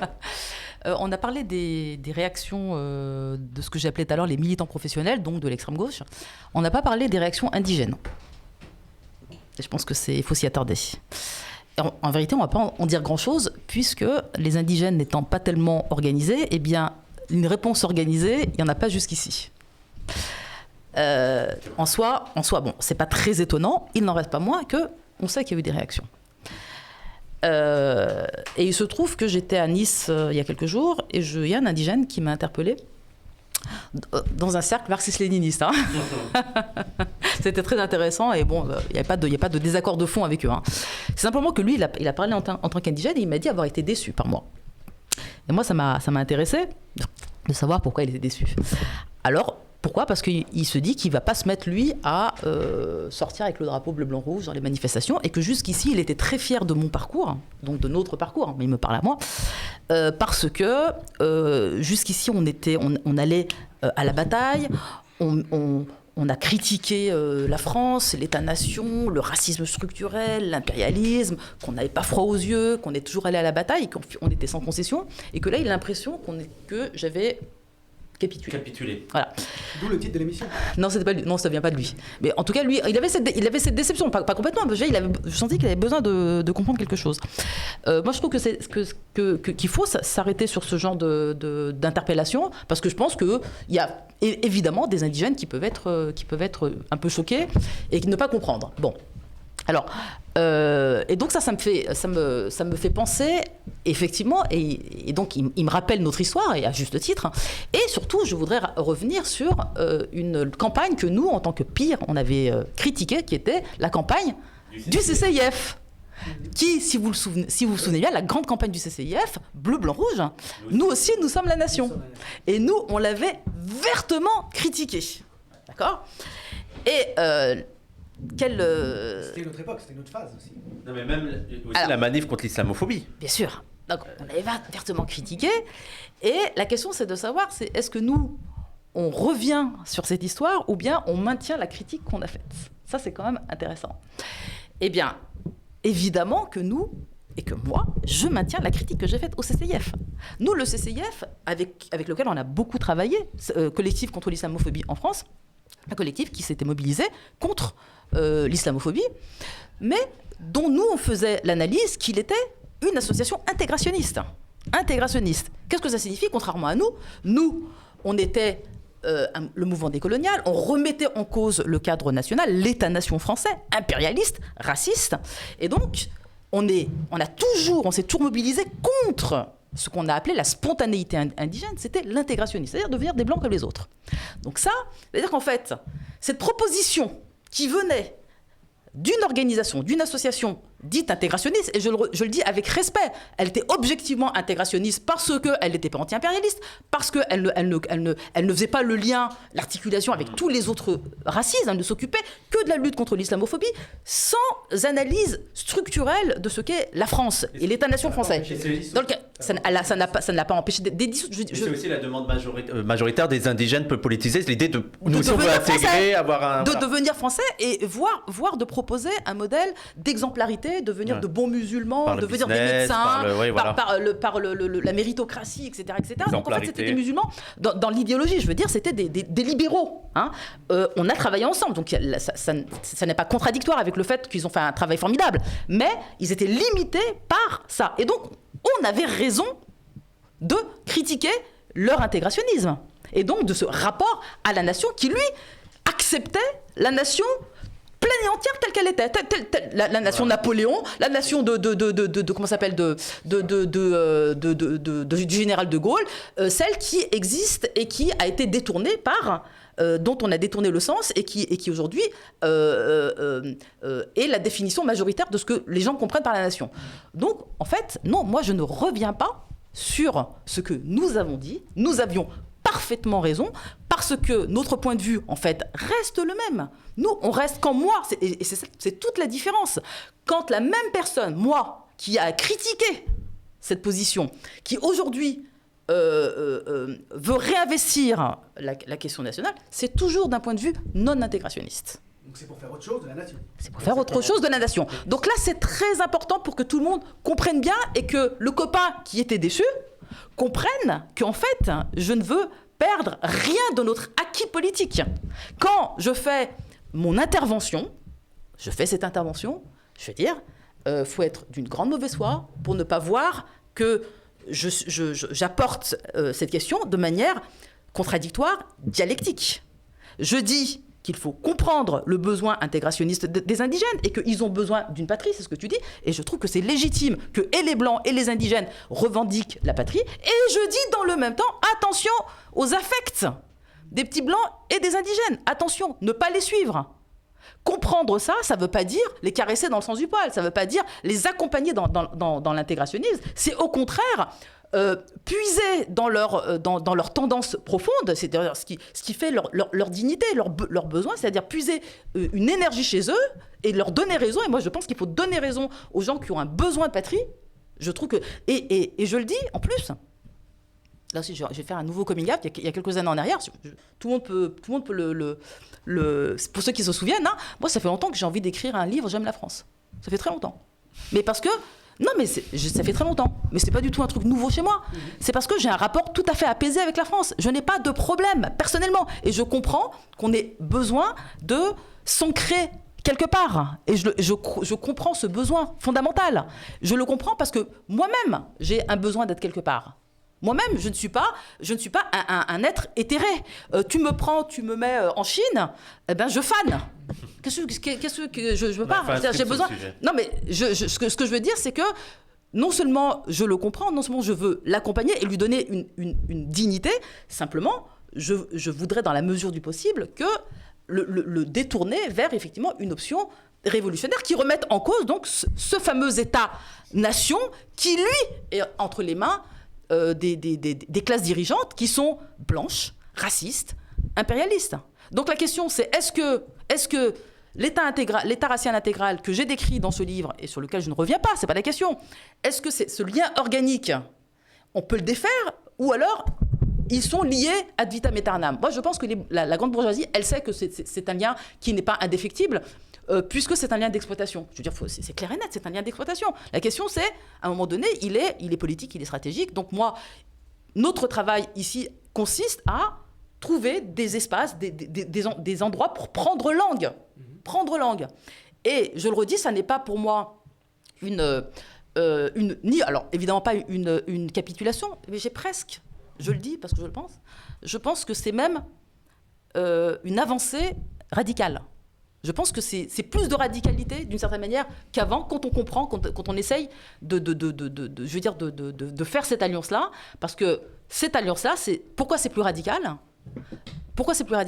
Mais parce que c'est ce que craignent le plus les classes dirigeantes. C'est ce projet-là qui est le plus craint. Et c'est contre ce projet-là qu'ils sont le plus vent debout. C'est contre ça. C'est pour ça qu'il n'y a pas de capitulation. C'est au contraire un raffermissement d'une position première, qui est celle qu'il faut, il faut effectivement en finir avec l'intégrationnisme et il faut en finir avec le rapport organique des classes, des classes populaires avec leur bourgeoisie. C'est ça qu'il faut. Statis. Oui, il y a un point crucial pour aller dans le prolongement de ce que vient de dire Ouria. Cette idée de patriotisme internationaliste ou de réappropriation de l'idée de nation par la gauche anticapitaliste, révolutionnaire, antiraciste, ce n'est pas du tout un acte d'allégeance à la nation telle qu'elle existe. Le national, mais c'est ça tout simplement. Et c'est toute l'ambivalence des affects des groupes racisés que vient de décrire Ouria. Moi, ces affects sont même ambivalents. Hein. Moi, je respecte tout à fait dans cet affect intégrationniste l'élément qui consiste à dire « moi, je veux qu'on me laisse tranquille ». J'en ai marre d'être embêté parce que je pratique ou pas telle religion, parce qu'on m'attribue ou pas telle religion, parce que je porte tel ou tel prénom, etc. J'en ai marre de ça. Ça, c'est quelque chose qui est parfaitement légitime et entendable. La fausse réponse à ça, c'est de dire que... pour le faire, je vais faire allégeance, je vais entrer dans la logique justement qui consiste à essayer de me conformer au modèle dominant parce qu'on sait très bien que c'est une attitude, comme disent les Anglais, self-defeating, c'est-à-dire qui n'a pas de fin, qui est condamnée d'avance à l'échec. On n'en fera jamais assez, on ne montrera jamais suffisamment qu'on est un bon musulman, un bon français, un bon, etc., face à des gens qui vous demandent toutes les 5 minutes de multiplier ces actes d'allégeance. Voilà. Ce qu'on peut faire par contre, c'est de s'unir, de converger avec les autres groupes dominés, opprimés, avec lesquels on partage des intérêts de classe qui sont fondamentalement communs, pour construire une nouvelle idée de la nation. Une idée de la nation dans laquelle, justement, les groupes subalternes, avec y compris leurs spécificités culturelles, leur mode de vie, peuvent se reconnaître, peuvent s'intégrer, peuvent échanger, peuvent interagir, justement, alors que là, tout est fait, justement, pour les séparer, précisément parce que la nation est la médiation essentielle à travers laquelle le racisme opère. C'est-à-dire, moi, j'inverse complètement la proposition. C'est précisément parce que la nation, le racisme, c'est pas simplement le rejet de l'autre, le rejet des couleurs de peau, le rejet de l'altérité. Non, c'est du bullshit. Le racisme consiste à reprocher à quelqu'un un défaut de francité. Le racisme, l'islamophobie consiste à dire que l'islam est par définition incompatible avec la France, avec la République, avec l'idée qu'on se fait de, entre guillemets, l'identité nationale. Et donc ça opère toujours comme ça. Et c'est comme ça que le racisme de classe aussi opérait auparavant. Les prolétaires étaient une race séparée, une race inférieure, une race condamnée au tard, à l'alcoolisme, aux pathologies, etc. C'est toute la mythologie des classes dangereuses du 19e siècle, parce qu'elle était privée de droits politiques, elle était exclue en réalité de la communauté nationale qui était restreinte aux seuls propriétaires, à la seule nation propriétaire. Bon, c'est précisément parce que la nation est cette médiation que c'est la médiation par laquelle, justement, la fracture raciale va être dépassée dans le cadre de cette nouvelle France. Donc, je pense que c'est ça la proposition essentielle qu'il faut aller. C'est une vision qui est transformatrice, profondément, de l'identité nationale, et dans ce mouvement de transformation des diverses composantes, qui ne sont pas un ajout de divers agrégats, mais un nouveau bloc historique, pour parler comme Gramsci, un nouveau bloc populaire. Voilà. Julien, et après Ouria. J'allais juste poser une question à laquelle je n'ai pas vraiment de réponse. La question des objets intermédiaires qui permettent de construire stratégiquement, justement, cette nation-là, la nôtre, et non pas la leur. Quels objectifs politiques, quels combats politiques particuliers, concrets, conjoncturels endossés? Il y avait la question du Frexit décolonial, qui n'a pas l'air de convaincre grand monde, même si, à mon sens, la question européenne reste... On n'y échappera pas. Encore plus maintenant. Avec la défense européenne. Oui, elle reste centrale. Elle reste absolument centrale, absolument fondamentale. On peut d'ailleurs observer à quel point ceux qui refusent de remettre en cause radicalement la foi européenne, le credo européen, sont ceux aussi qui couvrent ce qui se passe en Palestine d'une manière ou d'une autre, toujours, y compris en déplorant. De même qu'il y a, à mon avis, une preuve par la Palestine, il y a aussi une preuve par l'Union européenne de ce point de vue-là. C'est-à-dire que quand on va voir ce que les gens ont à dire là-dessus, quelle était leur position sur le TCE en 2005, quelle est leur position aujourd'hui, est-ce qu'ils sont prêts à ne plus accepter ce cadre-là, en général, ça ne trompe pas. On va retrouver les mêmes. Voilà. Donc je lance cette affaire-là, la question du Frexit, en tout cas la question de la désolidarisation nationale de cette entreprise-là pour en investir une autre, d'entreprises nationales et internationales, qui pourraient se réduire à un certain nombre de pays seulement, ceux qui sont engagés, qui ont tendance à s'engager de ce côté-là, et pas tendance à tirer l'Europe comme le fait toujours, en particulier l'Allemagne, d'un côté qui ne nous convient pas. Voilà. Ou est-ce qu'il y a d'autres, est-ce que vous voyez d'autres objets intermédiaires de cristallisation et de construction stratégique de cette nation-là? Il me semble que c'est un élément important de la question au plan stratégique. C'était peut-être pas par là que tu voulais aller. Non, mais alors la question du Frexit, elle est tout à fait fondamentale et elle doit arriver à un moment de la conversation. Mais je tiens à terminer ma réponse au frère qui m'a interpellée. C'est très important. Parce que je pense qu'il y a des angoisses auxquelles il faut répondre de manière honnête et puis il faut rassurer les indigènes de ce pays-là. Nous, on ne demandera jamais aux indigènes dans les manifestations de venir avec leur drapeau bleu-blanc-rouge. Oui, c'est ce que beaucoup croient qu'on fait l'éloge du drapeau bleu-blanc-rouge. On n'est pas en train de faire l'éloge, on n'a même pas besoin, nous, de se l'approprier. Moi, je ne vais pas sortir dans la rue avec le drapeau bleu-blanc-rouge. Je ne suis pas là. C'est pas ça. C'est pas ça du tout la question. Pour l'instant, on en est à respecter ceux qui le revendiquent. Ce qui est déjà très différent. Et puis respecter une histoire révolutionnaire qui peut y avoir dedans et qu'on peut réinjecter. C'est quand même deux choses différentes. On est quand même nombreux dans ce pays à avoir souffert de ce drapeau et de l'histoire de ce drapeau. Je fais partie de ces gens-là. Tout ça pour dire que moi, je ne suis pas une écorchée du drapeau bleu-blanc-rouge et je ne vais pas m'en revendiquer. Ça, c'est déjà, il faut que ce soit extrêmement clair. Je m'en revendiquerai le jour où il aura enfin un autre contenu que celui qui le domine aujourd'hui. Et ça, c'est le travail. C'est la question des emblèmes. Ça, c'est la question. Oui, mais ça, c'est la question aussi de la temporalité. Ouais. Ce qu'il veut dire, ce qu'il a dit dans le passé, ce qu'il veut dire aujourd'hui et ce qu'il dira demain, c'est pas la même chose. Parce que je sais pas si tu es au courant. Donc ça, c'est une chose. Le drapeau est un symbole de colonialisme. Oui, voilà. Je ne sais pas si tu es au courant. RP, tu l'as rappelé, oui, Contretemps l'a rappelé. Merci de me rappeler. C'est le symbole de l'impérialisme aujourd'hui. Alors, voilà. Et ça, c'est une chose que je veux dire et sur laquelle je vais appuyer. Et la deuxième chose, c'est que je ne peux pas être française avant d'être très fortement algérienne. C'est-à-dire que, en fait, mon noyau, il est algérien. Mon noyau, il est musulman. C'est-à-dire qu'en fait, ce que j'ai au fond de moi, c'est le noyau dur, c'est ça. Et il n'y a rien qui passe avant ça. Ça, c'est ce que je suis fondamentalement. C'est impossible pour moi d'arriver et dire j'aime la France. Et je le dis, j'ai aucun problème à le dire. J'ai pas de problème psychologique à dire j'aime la France. Mais parce que moi, je sais à quel point je suis algérienne. C'est ça qu'il faut que tout le monde comprenne. Je sais à quel point, et je le dis, mais vraiment, très très fortement. Celui qui ose oublier ça, il me connaît pas. Je suis fondamentalement algérienne. J'ai une histoire je viens de la libération d'un peuple. Je veux dire de l'histoire d'une lutte qui a libéré mes parents. J'en suis la dépositaire et je suis fière de cette histoire. J'ai un noyau très fortement algérien. Je suis très fortement musulmane. Je me suis décrite une fois, je me souviens à la télé, comme musulmane fondamentale, au sens d'Aimé Césaire, comme il disait le nègre fondamental. Je suis musulmane en France fondamentale. Et donc ça, je m'en départirai pas. En fait, ce que je veux dire, c'est que je veux parler là aux indigènes en particulier, qu'ils ne croient pas qu'il s'agit ici d'une espèce de capitulation qu'on va oublier qui on est. C'est pas la question. Ce qui va importer pour nous ici, c'est de ne pas se raconter des histoires sur qui nous sommes. C'est ça. Je veux dire, oui, j'ai dit à quel point j'étais algérienne, mais tout Algérien vivant en Algérie me dira je ne suis pas très convaincu par ton algérianité. Et ça, c'est ma réalité.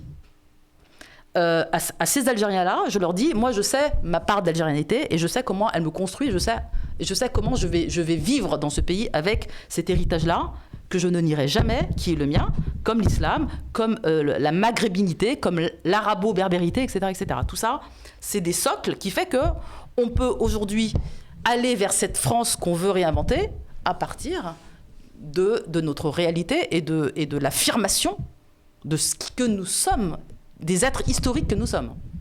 Et ça, il n'y a pas de, comment dire, il n'y a pas de, ici à ce niveau-là, il n'y a pas de compromission. Mais là où il faut être clair vis-à-vis de nous-mêmes, c'est qu'on ne sera jamais complètement des Algériens, des Arabes, etc., etc. Donc voilà. Donc aujourd'hui, cette francité, elle sera composite, elle sera faite de toutes les identités, de toutes les histoires, en fait, plus que les identités, de toutes les histoires, de tous les parcours qui vont faire ce devenir France. Mais ça pose aussi la question comme on parle de la question de qu'est-ce que c'est pour toi être français, c'est aussi qu'est-ce que c'est pour toi être algérien. Quelle part de cette histoire Algérie, tu mets en avant. Dans le premier livre, le petit livre rouge, je m'interroge. Pas celui de Mao, le tien. Le mien. Je dis pour pas dire à chaque fois le titre, les blancs, les juifs et nous, tu vois, c'est le petit livre rouge, le petit livre vert. Donc dans le petit livre rouge, je m'interroge déjà sur cette question-là. Qu'est-ce que ça veut dire être musulman quand par exemple les principaux pays dits musulmans aujourd'hui ont trahi par exemple la Palestine. Je veux dire, à un moment donné, toutes les identités, elles sont jamais figées quelque part. Je veux dire, même l'islam, on doit l'empêcher d'être récupéré par des États qui trahissent les peuples, qui trahissent l'islam lui-même. Mais là encore, il y a la tradition depuis les origines de ce que c'est que la patrie, ça renvoie à Cicéron, à l'époque de Rome. Elle est double. Hein. Il y a toujours deux patries chez Cicéron. Hein. Il y a l'endroit d'où tu viens, là où sont tes pères. Hein, la patrie, ça renvoie à l'héritage des pères, à la terre des pères. Et puis, il y a une patrie supérieure, qui en l'occurrence, dans le cas de Cicéron, mais c'est un exemple emblématique et initial, est Rome. C'est-à-dire que le caractère double, ça aussi, c'est quelque chose qu'ont pensé les nationalistes de gauche radicaux du 19e siècle. Hein, je pense encore à Michelet, mais pas seulement. Il y a l'endroit d'où la nation est composite. Il y a plein de patries au sein de la patrie. Ça, c'est quelque chose qui se réactualise là, dans la façon dont tu le décris. Mais encore une fois, c'est pas antithétique avec la question de la nation, la question de la patrie. Mais aucune subjectivation n'est possible, aucune construction en positif n'est possible dans le refoulé et l'oubli, entre guillemets, parce que ce n'est jamais un oubli, c'est un refoulement de là où on vient, en fait, hein, des parcours qui ne sont pas des identités figées, mais qui sont des éléments d'histoire que chacun porte en soi. Hein. Ça, c'est tout à fait évident. Et quand on est porteur d'une histoire qui était une histoire si profondément antagoniste, justement, avec la réalité, l'histoire de la nation impérialiste et colonialiste qu'est la France, eh bien, ça donne lieu à toutes sortes de contradictions, de blessures internes. Mais aussi, ça donne lieu à un immense potentiel. Je veux dire, quelque part, Mélenchon, il a totalement raison quand il dit que c'est les quartiers populaires qui ont sauvé la République. Ce n'est pas par hasard si dans les quartiers populaires, on trouve une telle énergie culturelle, politique, je dirais même civique, un tel potentiel de radicalité et de radicalisation. Alors, il n'y a pas que ça, hein. C'est justement tout l'objectif, justement, quand on a fait la journée sur les tours et les bourses, c'était aussi pour dire aux camarades de la France Insoumise, et je fais partie de la France Insoumise, c'était aussi pour leur dire, attention, c'est très bien le démarche que vous faites en direction des quartiers populaires, il y a encore beaucoup à faire dans cette direction, mais n'oubliez pas le reste aussi, parce que sinon, c'est l'extrême droite qui va emporter le morceau. Et j'ai envie de poser la question à ceux qui trouvent soit scandaleuse, soit complètement erronée la proposition qu'on fait justement sur la nation ou sur ce type de patriotisme. Vous proposez quoi au juste ?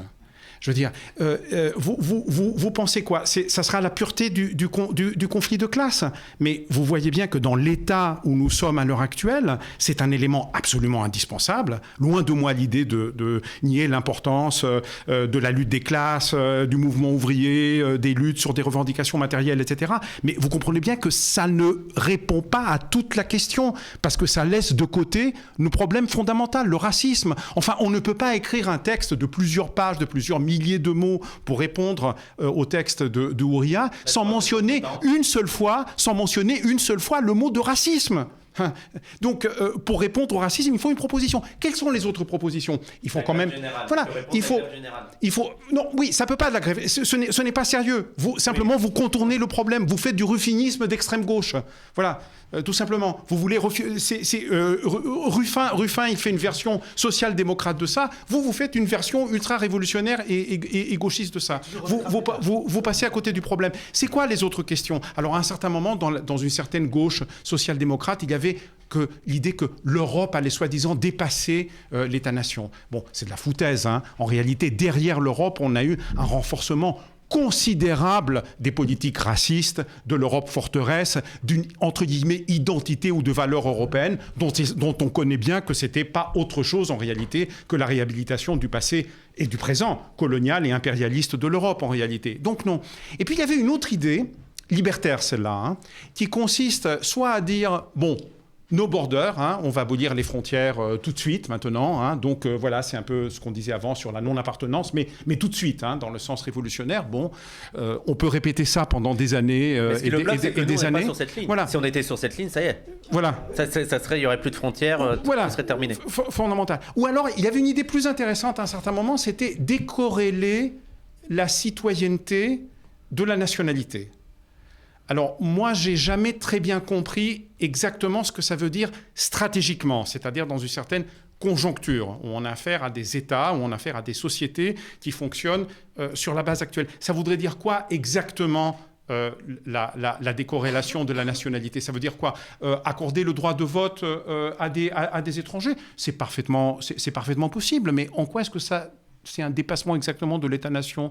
Permettre de participer à la souveraineté nationale à des catégories qui en sont exclues. En plus, c'est déjà un consensus à gauche. Voilà, je vois pas de personne. C'était un engagement déjà de Mitterrand qui n'a jamais été fait. Bon, je vois pas en quoi ça nous sort radicalement de l'idée nationale. Et puis je veux dire, c'est un peu ce que disait Marx avant. Il faut d'abord en finir avec les classes dominantes et s'engager dans le processus de transformation dans un certain espace. Cet espace est un espace national, c'est l'espace stratégique, c'est l'espace dans lequel les subjectivations politiques opèrent à l'heure actuelle. Ce n'est pas l'horizon ultime. Il faut le répéter. L'internationalisme, ça signifie à la fois la compréhension du fait que la lutte se mette à une échelle globale, ça signifie comprendre que la lutte des Palestiniens, en un certain sens, c'est aussi la nôtre, parce que c'est une lutte qui les confronte radicalement à l'impérialisme, qui est un système de domination à l'échelle mondiale, dont la France, et d'ailleurs chaque pays, fait partie, mais à partir de positions bien sûr inégales. Donc ça implique une compréhension de la dimension mondiale du processus. Ça veut dire aussi que l'horizon de notre subjectivation ne se restreint pas à la nation. C'est un peu ce que pose Ouria avec la question des ancêtres. Hein. On a nos ancêtres. Moi aussi, j'ai mes ancêtres. Hein.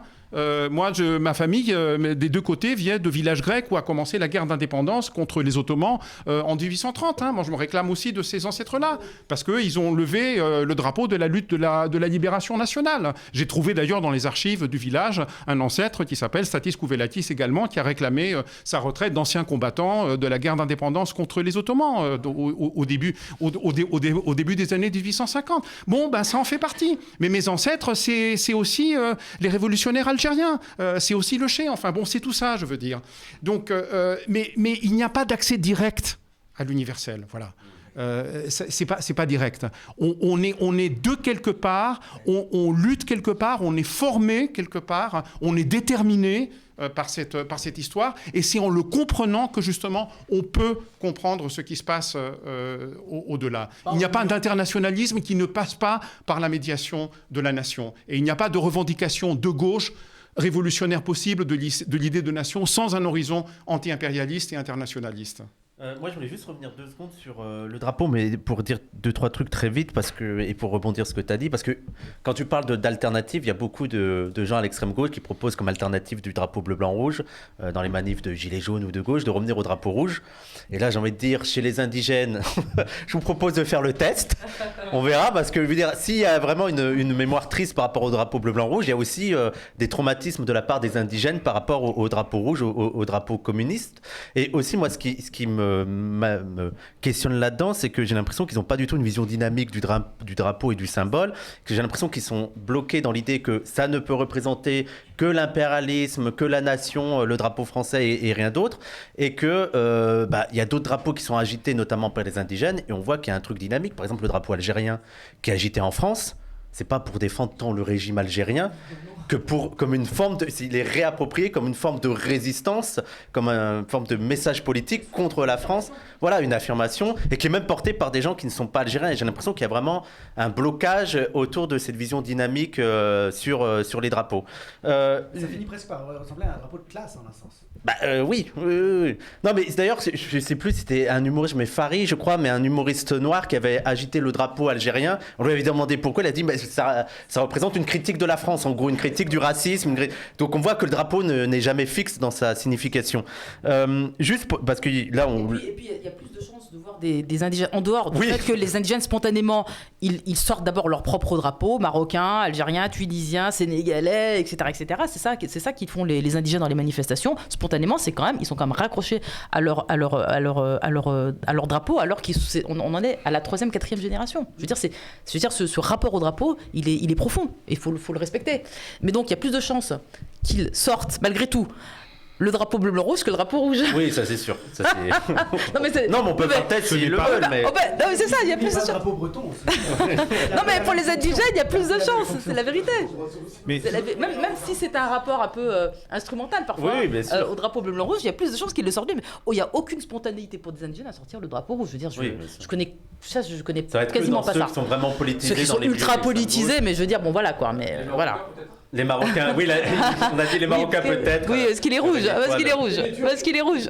Alors, on touche de la fin, mais il y a 2 sujets que je voudrais parler. Peut-être retourner sur le Frexit si vous avez envie d'y retourner, parce que ça aussi, c'est beaucoup critiqué. Et moi, j'ai l'impression qu'il y a aussi une incompréhension sur le Frexit, c'est qu'ils ont l'impression qu'on voudrait un Frexit là, maintenant, en tant que tel, c'est-à-dire, mais même avec le gouvernement Macron, et que donc la priorité, ce serait le Frexit maintenant, sans voir le cheminement qu'il y aurait sur le Frexit, parce que un Frexit décolonial ou de gauche, ça voudrait dire qu'il y aurait la gauche au pouvoir en France. C'est ça que j'ai l'impression que les gens ne comprennent pas. C'est ça. Je veux dire, l'idée du Frexit, je dois d'ailleurs dire que je n'aime pas tellement le mot Frexit, pas simplement parce qu'il est capté par des gens comme Asselineau et l'autre, là, Philippot, là, l'ancien du RN, des Patriotes, mais surtout parce qu'il est associé en fait au Brexit, qui n'est pas une idée, mais qui est une réalité, qui est advenue et qui est advenue sous hégémonie écrasante, réactionnaire. Alors que ça aurait pu être autre chose, hein, mais cette autre chose n'a jamais pu émerger, et Corbyn a trébuché là-dessus. J'ai fait un entretien avec le bras droit de Corbyn, qui s'appelle Andrew Murray, c'est dans Contretemps.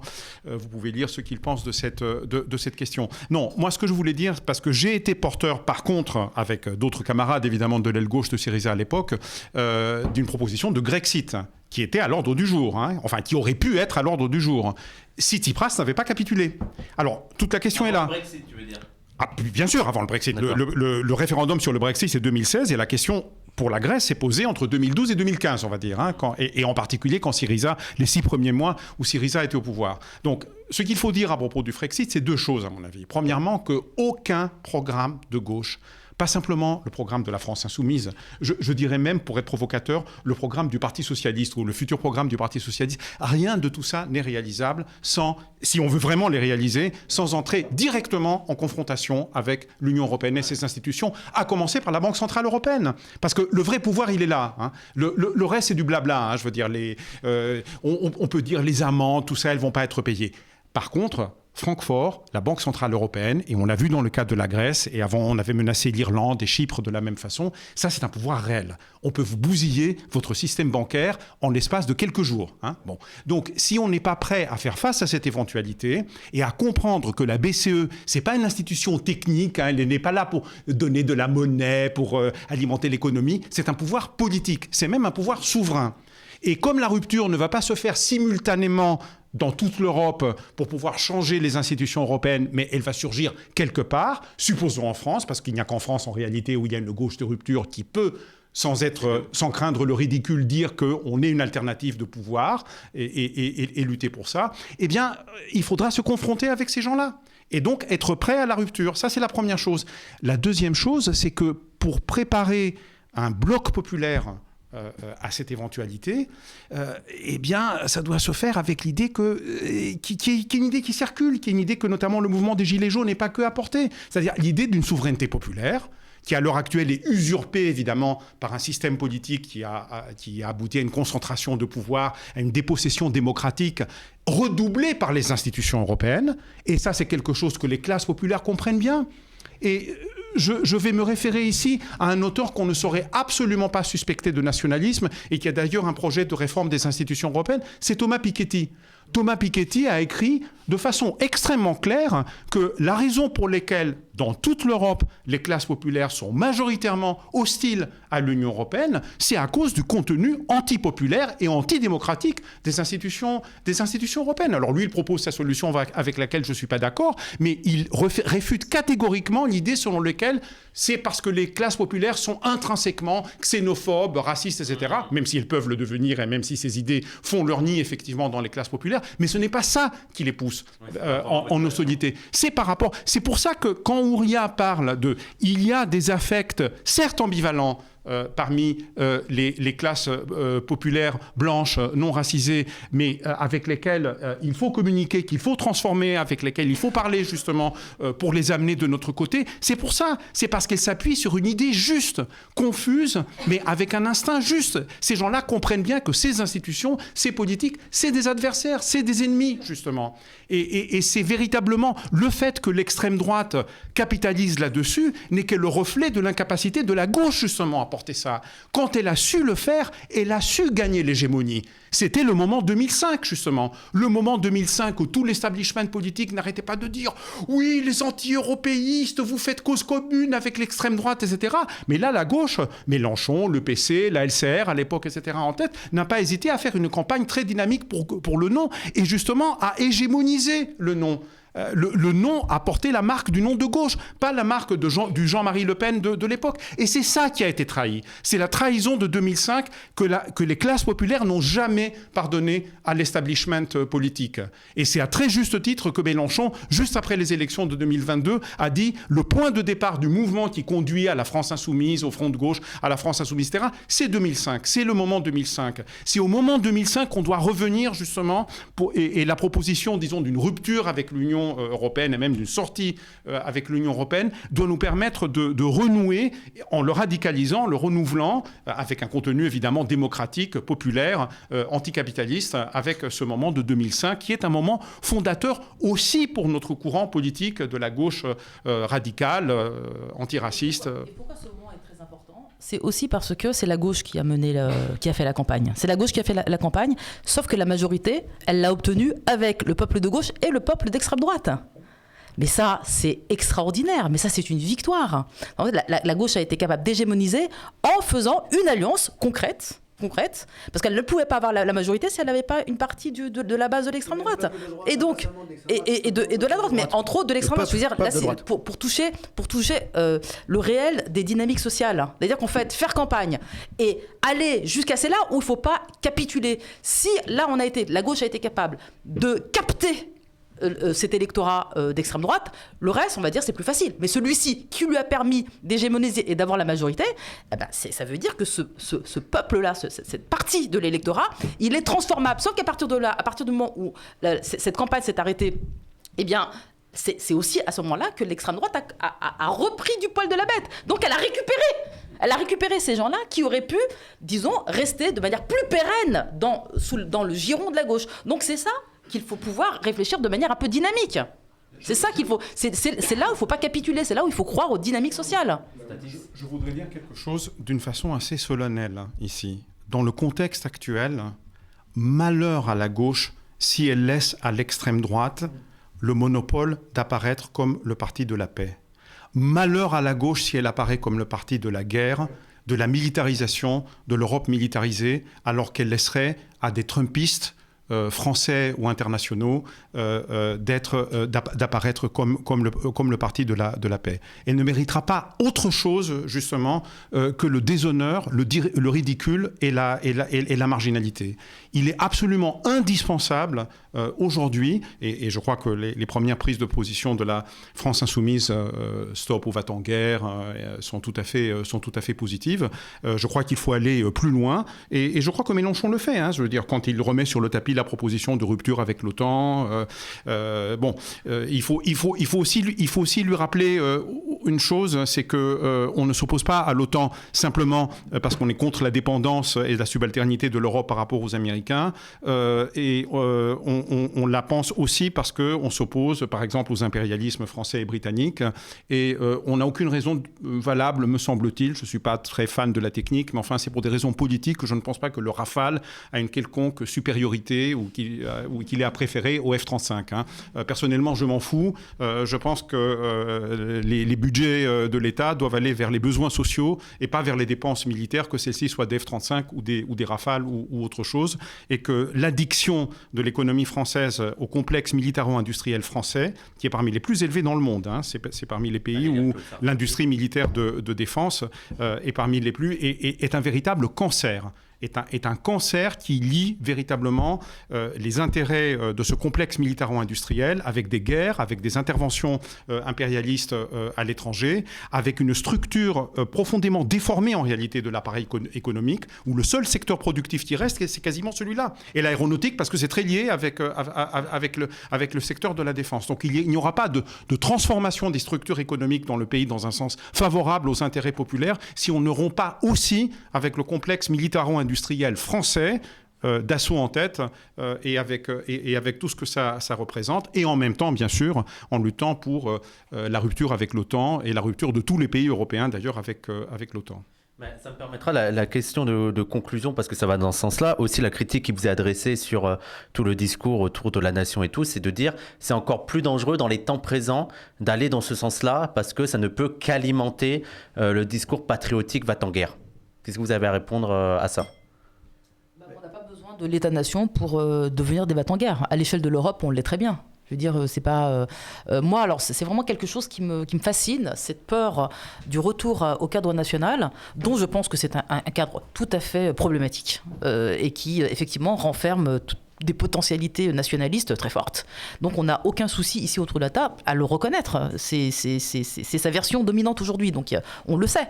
Mais simplement, quand on voit qu'à l'échelle de l'Europe, le fascisme galope à l'échelle de l'Europe. C'est pas, je veux dire, ils se sont jamais aussi épanouis qu'à l'échelle de l'Europe. Là, soit ils sont au pouvoir, soit ils arrivent au pouvoir, soit ils le sont sous des formes comme aujourd'hui la Macronie, c'est déjà de la fascisation. Donc Retailleau, bon, je veux dire, pourquoi le cadre national serait pire que le cadre européen ? Nous, notre conviction, c'est que si... Moi, c'est ma conviction, mais je veux dire, c'est presque un truc mathématique. À partir du moment où toutes les bourgeoisies se sont mises ensemble pour créer l'Europe, c'est qu'elles ont estimé que c'est comme ça qu'elles étaient plus fortes. Et c'est comme ça qu'elles allaient maintenir leur pouvoir. Si on les prive de cette alliance de toutes les bourgeoisies à l'échelle européenne, donc si on les prive de leur outil qu'est l'Europe, on les dépossède. Donc elles s'affaiblissent au niveau national. C'est tout. Et donc, c'est pour ça qu'elles tiennent à l'Europe, et c'est pour ça que quiconque viendra se mobiliser et proposera de manière... hégémonisera en tout cas cette idée de Frexit décolonial, on l'appelle comme on veut, peu importe, on a compris l'idée, eh bien, sera ciblé par cette coalition européenne. Parce qu'en fait, c'est un projet dangereux contre eux. Moi, je vois pas. C'est-à-dire que nous sommes tous concernés et effrayés par le fascisme. C'est simplement, je vois pas pourquoi je serais moi plus effrayé par celui qui serait national que celui qui est international. Donc, quand on sait les dégâts qu'il fait déjà. Mais aujourd'hui, on est complètement à front renversé à cet égard. C'est-à-dire que c'est pas du tout le cadre national qui risque d'amener la guerre. C'est le cadre européen. Et d'ailleurs, comment voulez-vous aujourd'hui, dans une logique nationale française, convaincre les gens d'aller faire la guerre à Poutine? Je veux dire, il faut inventer un mensonge qui est gros comme une maison et que Macron, si pervers soit-il, n'arrive pas vraiment à faire passer, à savoir que les Russes veulent envahir l'Île-de-France, veulent retourner sur les Champs-Élysées comme en 1815. Je veux dire, ça va être très difficile, c'est impossible à faire passer auprès de la population l'idée que l'intérêt national peut nous porter à nous réarmer et à nous préparer à la guerre comme on nous demande de faire. C'est précisément, justement, le cadre européen. C'est construire une opposition qui nous engagerait, nous, autour de ces questions des régions russophones de l'Ukraine, plus ou moins russophones, et autour de cet emballement qui a été volontairement préparé par l'OTAN, enfin qui est l'œuvre commune de l'OTAN et de la Russie poutinienne, pour en arriver à la situation que l'on connaît aujourd'hui. Il n'y a pas de logique nationale française là-dedans. Il n'en reste pas moins qu'il va faire appel à des sentiments patriotiques. En tout cas, c'est... Mais comment est-ce qu'il va les nourrir? Non, mais je veux dire, c'est comme ça qu'il va faire. Oui, mais ça va pas être facile. Mais pour le coup, il n'y a aucune base, aucun semblant de base rationnelle. Enfin, en 1914, on a vendu l'Union sacrée en disant il faut se battre contre l'Allemagne parce qu'il y avait le précédent de la guerre franco-prussienne, parce que l'Alsace et la Lorraine qui ont servi à alimenter précisément le sentiment anti-allemand et le sentiment chauviniste. Et sans ça, il n'y aurait pas eu d'Union sacrée. Bon, là... au juste, c'est quoi, quelle que soit la manière dont on les définit, c'est quoi exactement les intérêts nationaux de la France qui sont menacés? C'est où la menace? En quoi est-elle exactement une menace d'ailleurs pour la France? Bon, on est complètement incapable de fournir même un semblant, un semblant de réponse. Je crois qu'on est dans une situation de crise politique à l'échelle européenne. Ce n'est pas par hasard si cette fuite en avant vers la militarisation et vers la logique de guerre intervient au moment moment où l'Allemagne, la France, la Belgique sont dans un état de crise politique chronique désormais, latente, dans un état de récession économique, où les politiques néolibérales n'ont absolument plus rien à offrir de positif, eh bien on revient au grand classique. Oui. Rien de mieux qu'une guerre pour à la fois souder des populations qui sont de plus en plus mécontentes, de moins en moins enclines en quelque sorte à se soumettre, à se soumettre aux dominants, rétablir l'hégémonie de la nouvelle alliance entre l'extrême centre néolibéral et l'extrême droite qui est déjà au pouvoir de toute façon ou sur le point de l'être dans un grand nombre de pays européens. Ça permet de suspendre les libertés aussi. Ça permet de suspendre les libertés. Ça permet, contrairement à ce qu'on dit, de se conformer au diktat de Trump, qui est 5% de votre PIB. Oui. Ça a été dit, je crois, lors de la discussion de l'émission qui nous a précédés. En réalité, ce qui nous est vendu comme une soi-disant indépendance européenne n'est pas autre chose qu'une conformité en fait au nouveau diktat des États-Unis. Donc, tout ça ne tient absolument pas debout. De notre côté, notre réponse, c'est une nouvelle France qui refuse la logique de la guerre. Aussi parce qu'elle refuse, je veux dire, il y a une profonde cohérence justement dans ce projet de nouvelle France qui refuse les logiques de guerre, parce qu'elle refuse les logiques impérialistes, parce qu'elle refuse d'être solidaire des crimes de l'État sioniste à l'heure actuelle en Palestine, parce qu'elle refuse d'être complice de l'exploitation et de la domination des pays du Sud. Il y a une profonde cohérence justement dans ce projet, parce qu'elle veut mettre un terme justement à la guerre contre les musulmans et contre les minorités racisées de ce pays. Il y a quelque chose de profond, de profondément cohérent qui permet de relier tout ça. Et puis, si on cherche des symboles, enfin, il y en a un. Moi, je ne sais pas ce qu'il aurait fait s'il avait vécu pendant la Première Guerre mondiale. Ce que je sais, en tout cas, c'est que Jaurès a été assassiné par les va-t-en-guerre, précisément au moment où les... Bon, c'est pas mal, comme de se réclamer. De ce Jaurès-là, en tout cas, moi, je crois que c'est important. Et c'est lui qui a dit beaucoup d'internationalisme. Un peu d'internationalisme éloigne de la patrie, beaucoup d'internationalisme y ramène. Eh ben écoutez, on touche à la fin. Est-ce que vous avez un dernier mot à dire, Ouria? Ouais. J'ai un mot à dire, oui. Ouais. Peut-être 2, 3, vas-y. Non, en fait, il y a un certain nombre de critiques qui m'ont été faites. Je ne vais pas répondre à toutes, mais il y en a une qui me tient à cœur quand même. C'est celle de Foued du site Misanafo, qui est un ami, qui est un frère, et qui a fait une interprétation de mon texte qui m'a un peu déçue, et je vais quand même lui répondre parce que ça m'a un peu énervé qu'il fasse cette interprétation. Bref. Mais allez voir Misanafo, c'est très bien. C'est très très bien, mais il se trouve que je profite de ce moment pour lui répondre. C'est que, comme vous le savez, j'ai parlé de transcendance, de la France comme transcendance. Bon, pour moi, transcendance, c'est un mot du dictionnaire. Ça veut dire quelque chose au-dessus de nous. Et donc, lui, il interprète ça comme si je parlais de la transcendance, c'est-à-dire comme si je confondais cette transcendance avec un petit t avec la transcendance divine. Alors ça, franchement... Non, mais je veux dire qu'il le pense et en plus qu'il le dise publiquement... c'est presque insultant de moi, je trouve que... Pour moi, c'est insultant. C'est-à-dire qu'en fait, j'aurais voulu proposer une transcendance divine, j'aurais parlé beaucoup plus clairement. Et je veux dire, pour moi, la transcendance divine ne se limite pas au cadre français. Oui. Et moi, je me suis limitée au cadre français, c'est-à-dire la transcendance avec la petite t, c'est-à-dire le mot du dictionnaire, quoi, pour dire, je sais pas, nous-mêmes, nous vivons sous différentes formes de transcendance. Par exemple, le pouvoir français, c'est une transcendance. Je veux dire, c'est quelque chose qui est au-dessus de nous, là, que nous subissons, mais c'est quand même quelque chose qui est au-dessus de nous. Voilà, c'est juste l'idée de créer quelque chose, d'une force qui soit à laquelle on se voue, mais qui n'existe pas sans d'abord une espèce d'immanence, quelque chose qui vient de nous. Donc voilà, mais c'est pas, je ne confonds pas, cher Foued, cher frère, je ne confonds pas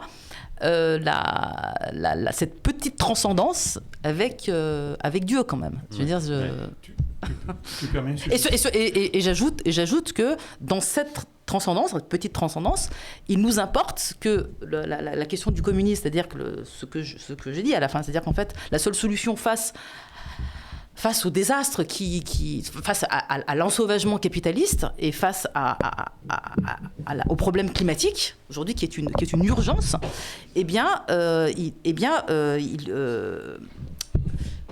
ce communisme, le communisme tel que je l'imagine, il doit en plus prendre en compte les spiritualités, la religion, le besoin de foi, et donc en particulier celui des musulmans dans le cadre français. Et au-delà, bien entendu, puisqu'il me semble que c'est quand on vivra dans une nation décoloniale qu'on pourra enfin, que nos religions et nos croyances pourront s'épanouir très clairement, je veux dire librement, quoi. Ouria, je voulais te faire une petite suggestion au sujet de la transcendance. Je sais que tu as commencé ton petit livre rouge, comme tu dis, par le chapitre avec le titre provocateur, là pour le coup, Fusiller Sartre. Mais je me suis intéressé à Sartre, je me réclame de Sartre. Je crois aussi que tu te réclames en réalité d'un certain Sartre. Oui. Beaucoup. Ah oui. Parce que notamment, tu sais très bien que Fanon, évidemment, doit énormément Bien à sûr. Sartre. Tu sais intégralement Oui, on est revenu plusieurs fois que la pensée fanonienne est une pensée sartrienne, peut-être d'ailleurs la meilleure qui soit. Mais non, sérieusement maintenant, Sartre ne cesse d'utiliser le terme de transcendance. Pour lui, la transcendance, ça signifie tout simplement le dépassement. C'est la liberté qui s'autodétermine autour d'un projet. Voilà. C'est la notion de projet, voilà, tout simplement. Et l'immanence pour Sartre, c'était quelque chose de mauvais parce que ça signifie simplement être englué en quelque sorte dans la situation telle qu'elle est. C'est le monde de ce que Sartre appelait le pratico-inerte, dans lequel les contradictions ont cessé de jouer d'une certaine façon, se sont retournées contre elles-mêmes, où il n'y a plus le souffle vivifiant justement de l'intervention subjective qui est porteuse d'un projet, qui est porteuse d'une liberté qui peut s'autodéterminer. On peut juger ça idéaliste ou pas, mais en tout cas, c'est une définition, pour le coup, je t'assure, philosophiquement tout à fait acceptable, hein, de la transcendance. Par ailleurs, elle est parfaitement athée, sans être peut-être incompatible d'ailleurs avec d'autres plans d'interprétation, mais elle peut parfaitement fonctionner sur ce plan-là. On peut très facilement la relier avec Fanon. Je le propose d'ailleurs comme thème hein, dans l'université décoloniale de l'été prochain. Je sais que Fanon sera au centre des discussions. Donc on peut dire la transcendance de Sartre, voilà, de Sartre et Fanon. Et alors, sans spoiler, juste un petit mot. Ce n'est pas dans mon habitude de porter des pins, mais je porte celui-là pour faire 1 minute de pub pour l'événement de demain. Je sais que ça a déjà été fait, c'est-à-dire à Pantin, au relais Pantin, Palestine ou Barbarie, avec Yanis Varoufakis et Rima Hassan et Yanis Varoufakis, et Wissam qui va coordonner, et moi qui vais me charger des tâches de traduction et de présentation de Varoufakis. Voilà, donc je donne rendez-vous à toutes et à tous demain au relais Pantin à partir de 19h30 pour Palestine ou Barbarie, et bien sûr le live en ligne sur Parole d'honneur. D'ailleurs, juste aussi avant de finir et de aussi laisser la parole à Julien, toi tu as fait aussi un autre coming out, que tu es communiste. Tu es devenu... Il y a eu... Finalement, non mais c'est ça la leçon de l'émission. Hein. Il y a rien de mieux que d'accuser Ouria de capituler pour la forcer à des confessions, à des coming out, etc. Il faudra le faire plus souvent. Hein. J'attends tes prochains coming out, Ouria. Ils sont stylés mes coming out. Hein. Oui, tout à fait. Est-ce que tu voulais un dernier mot aussi, Julien? Je t'ai pas laissé la parole pour le dernier mot. Ou... Écoute, puisque tu me laisses la parole et qu'on avait commencé par une sorte de joute de théoriciens marxistes en disant non, c'est Lénine qui a dit ça, non, c'est Gramsci qui a dit ça, et ça va nous ramener à cette question de la stratégie. J'ai retrouvé la citation de Gramsci dont on se parlait tout à l'heure, qui était ressortie à propos des Gilets jaunes, qui ressemble beaucoup à ce que tu disais de Lénine. C'est dans le 20e cahier de prison en 1930. Il dit « Il y a une conception historico-politique scolastique, hein, donc intellectualiste, et académique, selon laquelle n'a de réalité et de dignité que le mouvement qui est conscient à 100%, et qui même est déterminé par un plan minutieusement tracé à l'avance. » Ça, c'est le rejet du mouvement des Gilets jaunes par la gauche progressiste. Ils sont sales, ils savent pas ce qu'ils veulent, on comprend pas ce qu'ils disent, ça doit être des fachos. Il n'y a rien à en faire. Et Gramsci termine en disant « Cela ne se produira jamais, ce mouvement-là. Et par conséquent, cette conception n'est que l'expression d'une passivité. » C'est moi le sentiment que j'ai eu en lisant la majorité des réactions de nos amis de gauche radicale au texte d'Ouria, effarouchés par le retour de cette question nationale. Eh ben écoutez, ça sera le mot de la fin. Je ne sais pas s'il y a des annonces. Il y a déjà, on avait dit, l'émission de demain au relais Pantin. Le livre... On aborde pas mal ces questions. Oui, en fait, il y a pas mal qui sont abordés là. Il y a aussi le Frexit décolonial. Moi, il y a aussi l'entretien que j'ai fait avec Marlène Rosato sur le Frexit qui va sortir cette semaine sur YouTube. Super entretien avec Marlène, hein, vraiment. Le magazine Nous, où on traite de ces questions. Il y a le Ciné-Club le 14 mars avec Olivier Marbeuf et Mariam, où ils vont regarder Do the Right Things de Spike Lee. Donc Club de l'Étoile, je l'ai dit. Ok. Des sous, donnez Attends, des sous. Des sous, faites des dons, le Tipeee, il y a la chaîne Tipeee. Et il y a aussi un film qui va être diffusé le 16 mars, samedi 15 mars à 16h, qui s'appelle La Gagne des Gueux, réalisé par Amélia Bréchet. Ça parle des gens de la rue et de carnaval, d'alcool et de spiritualité. Je lis le truc. C'est de notre camarade Julien. Il me semble qu'il a c'est travaillé Julien qui a demandé avec de- ça. Voilà, donc je rappelle. C'est à Montreuil. Oui, bah, la parole errante à Montreuil. Il y aura toute l'équipe du film. On pourrait discuter avec l'équipe du film. Donc je rappelle, demain, Relais Pantin, Varoufakis et Rima Hassan. 14 mars, le Ciné-Club avec Olivier Marbeuf et Mariam. Et le 15 mars, la Gagne des Gueux à la parole errante. C'est juste que j'ai eu l'impression tout à l'heure que Mariam disait qu'il y aurait un tour demain au relais. C'est pas le cas. Hein. Je pense qu'on a fait exprès de commencer après le tour.